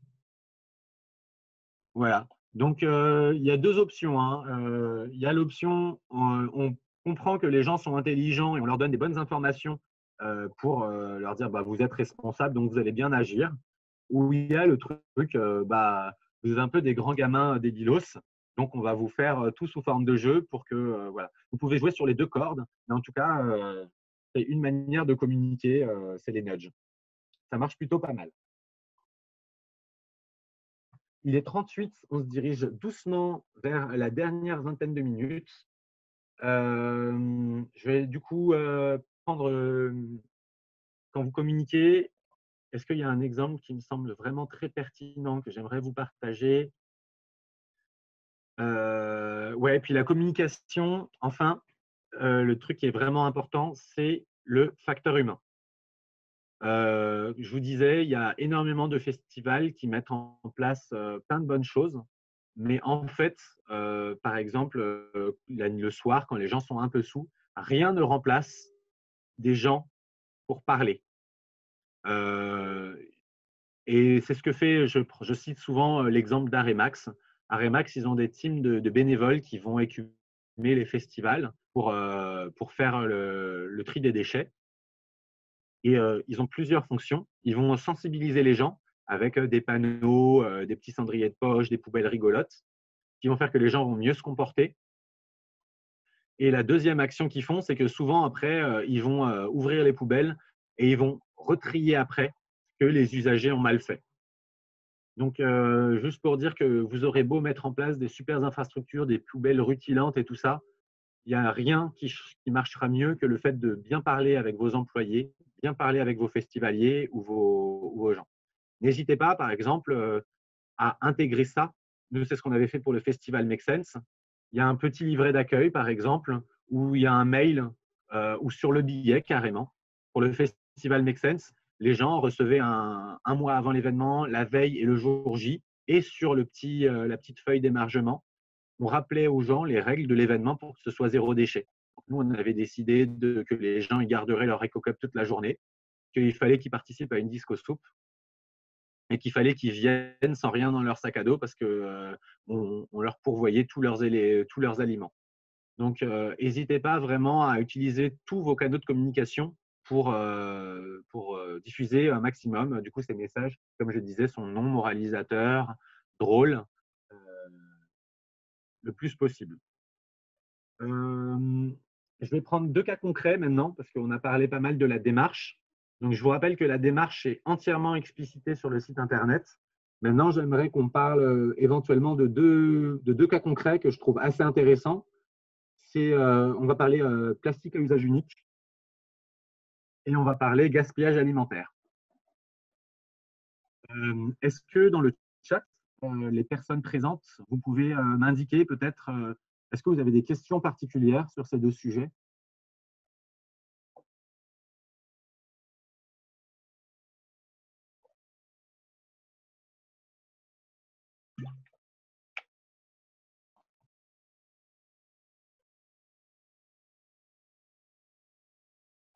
Pas pour l'instant, non. OK. Je vais prendre deux exemples que je trouve intéressants.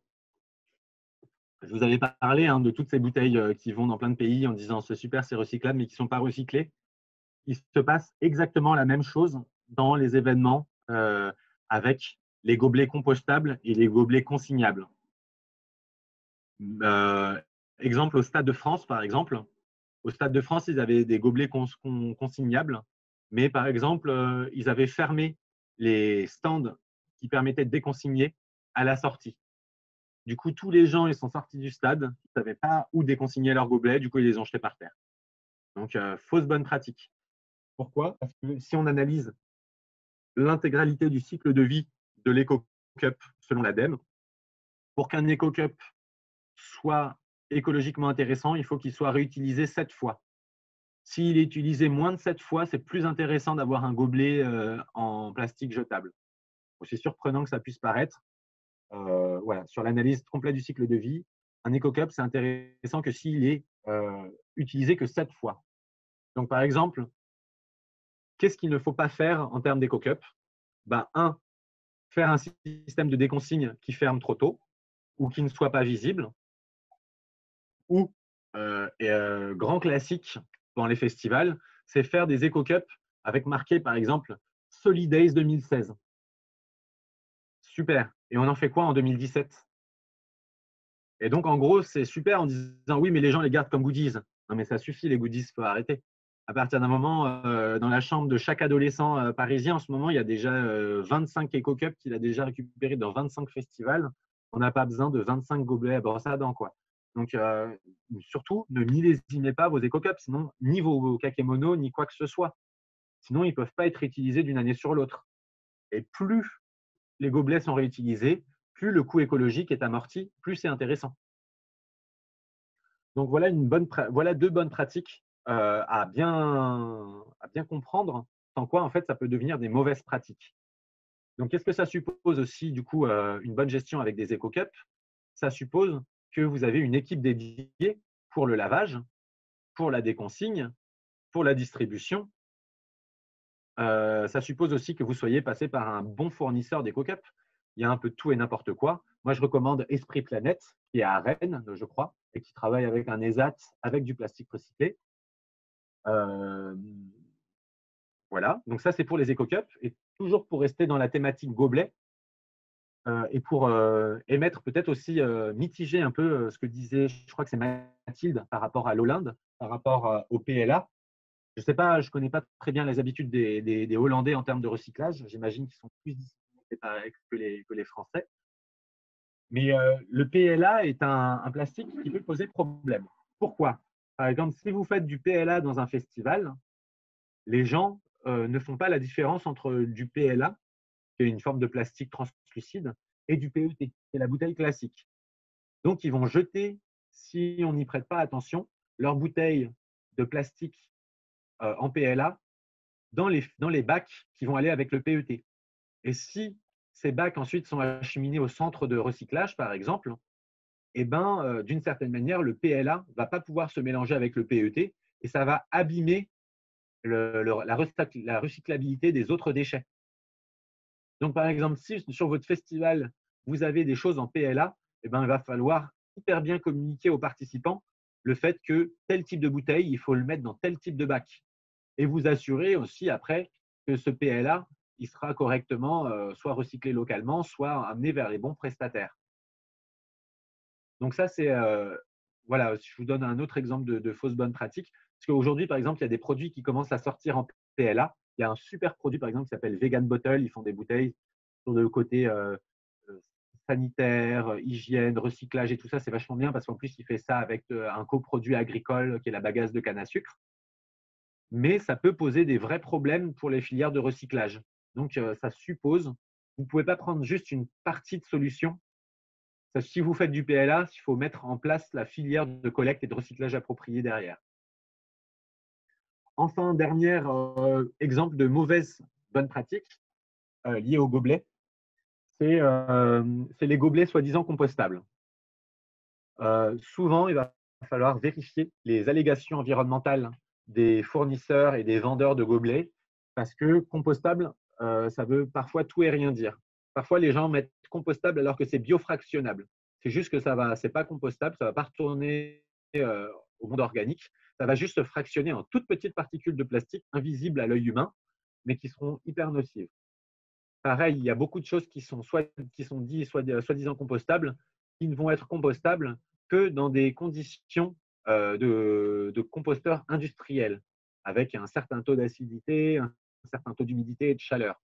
Donc, si vous arrivez, par exemple, avec votre pile de gobelets soi-disant compostables et que vous allez les mettre dans un jardin partagé, vous allez leur flinguer leur compost, en fait.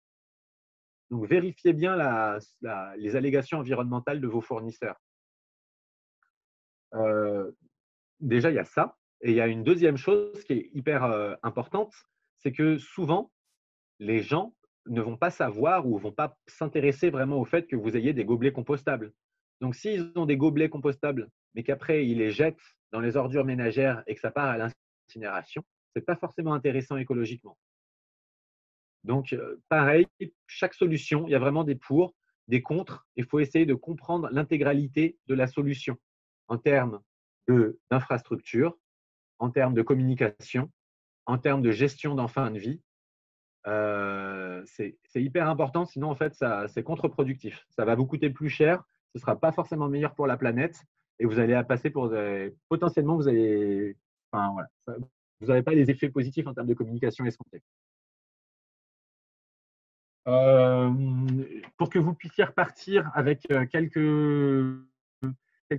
bonnes pratiques sur l'idée des bouteilles, il y a une pratique assez courante dans les salons professionnels maintenant, c'est d'offrir au tout début une petite gourde. C'est un goodies qui semble encore acceptable. Contrairement au tote bag, tout le monde en a 12 dans son placard. Les gens manquent encore de gourdes. Donc, ça peut être un goodies à peu près acceptable. Moi, je recommande, par exemple, pour les gourdes professionnelles Gobi, par exemple, les dignitaires qui sont venus à la COP 21, ils recevaient, par exemple, chacun une petite gourde Gobi, qui a permis d'éviter les bouteilles d'eau jetables. Ensuite, pour les événements un peu plus sportifs, il y a des gourdes un peu plus résistantes. Au niveau, moi, la bonne pratique que je préconise la plupart du temps, c'est de demander aux gens de venir avec leur gourde sur leur événement et de mettre à disposition, et pour les food trucks et aussi gratuitement, du coup, des fontaines. Et comme ça, les gens peuvent se resservir. Et voilà, donc ça fait partie des consignes que vous pouvez transmettre à vos participants ou à vos usagers avant, c'est de venir avec leur propre bouteille et de mettre en place du coup tout un système de fontaine pour aller avec. Voilà pour le plastique. Maintenant, je vais rapidement donner 2-3 solutions par rapport au gaspillage alimentaire. Je me permets, d'aller un peu vite. Donc déjà, la meilleure des solutions pour lutter contre le gaspillage alimentaire, c'est de cuisiner que ce qui est nécessaire. Donc, pour bien lutter contre le gaspillage alimentaire, il va falloir bien gérer votre afflux. Je sais que c'est extrêmement difficile dans l'événementiel parce qu'on ne sait jamais vraiment exactement qui vient et qui ne vient pas. Mais ça peut se gérer, par exemple, en incluant le prix du repas dans le billet. Donc, si les gens annulent leur billet, mais par exemple, vous pouvez préciser que le prix du repas, vu qu'il sera préparé en amont, ne sera pas remboursable. Donc, une gestion fine des festivaliers en leur envoyant des petits typeforms la veille ou l'avant-veille pour confirmer qu'ils seront là le matin, le midi, le soir, est-ce qu'ils sont allergiques. C'est la meilleure technique pour en fait demander au food truck de ne préparer que le nécessaire et de ne rien gaspiller. C'est la meilleure des solutions. Ensuite, une bonne solution aussi, c'est de préparer des portions adaptées. La plupart des portions proposées par les food trucks en fait, sont trop grosses. Donc, vous pouvez, ça se fait de plus en plus dans les cantines scolaires. Vous pouvez proposer peut-être des options. En fait, c'est une quantité entre guillemets normale de X grammes dans la restauration. Vous pouvez demander aux gens de se servir moins. et par exemple de proposer la formule King Size pour 1 euro ou 2 euros de plus. Donc, évitez aussi que les gens servent des portions trop grandes. Proposer un truc de self. Troisième, il y a plusieurs autres options, mais comme je dis, vu qu'il y a une priorisation des déchets, le mieux, c'est de rien préparer en trop, de rien jeter. Ensuite, il y a une solution aussi, c'est de la redistribution. Et là, il y a pléthore, vous en trouverez pléthore sur le site internet. Il y a énormément d'associations qui peuvent venir récupérer votre nourriture.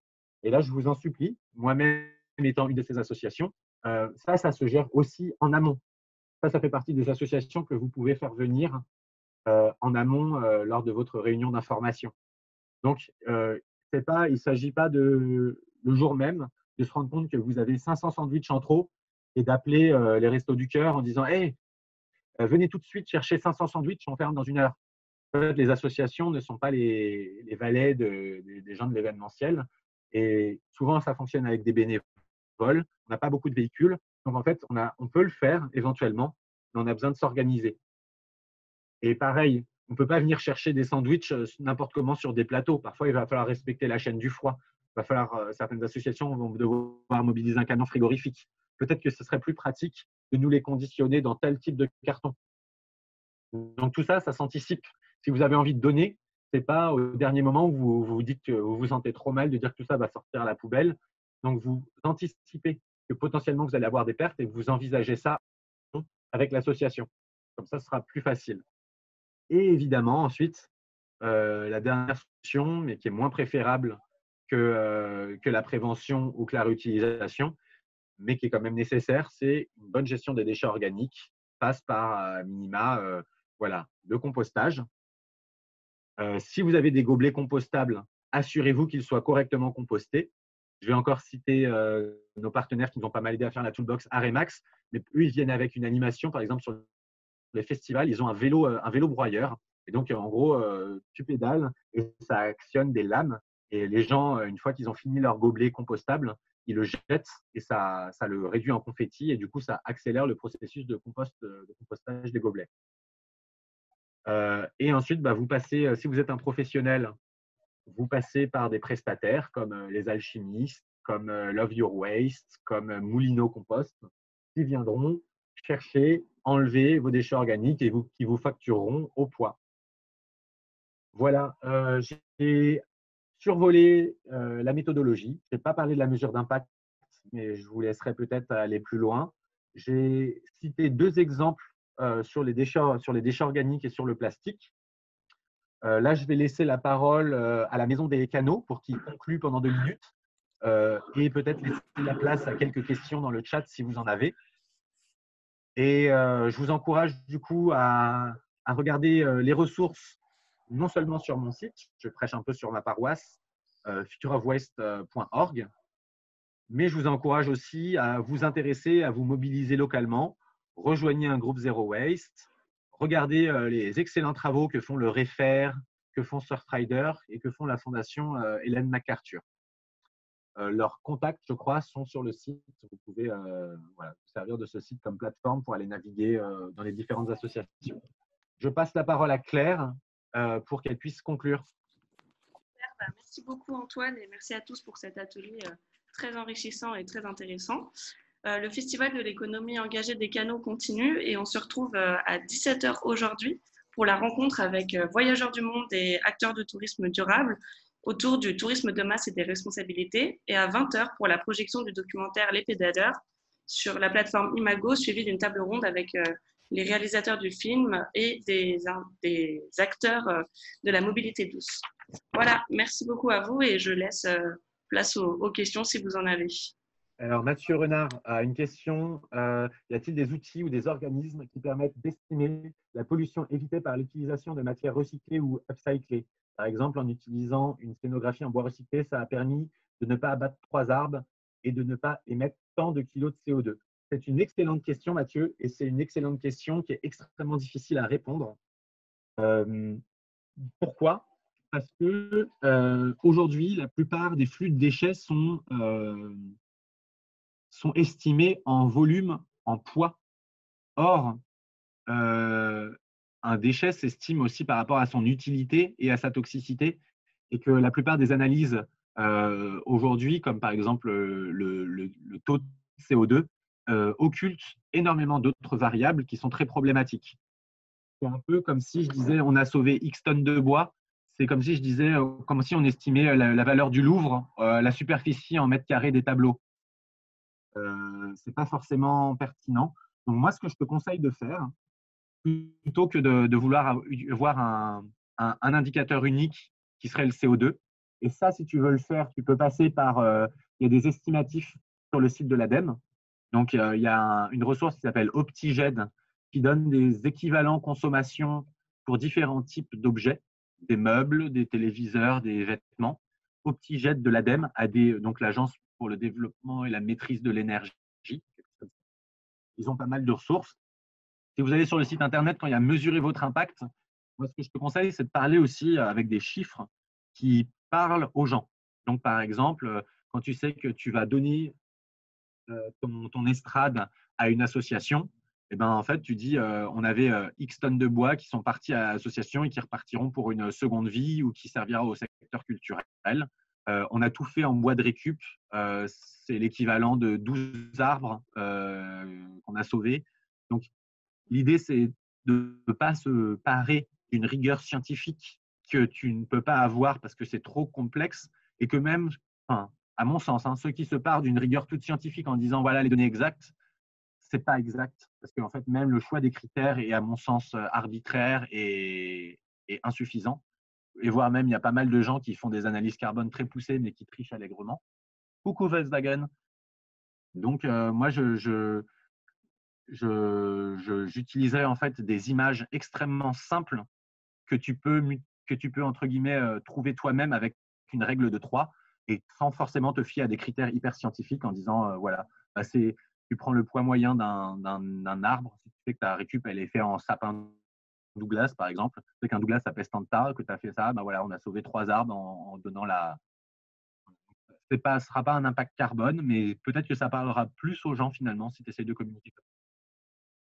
Je regarde s'il y a d'autres questions. Merci à vous, bonne journée.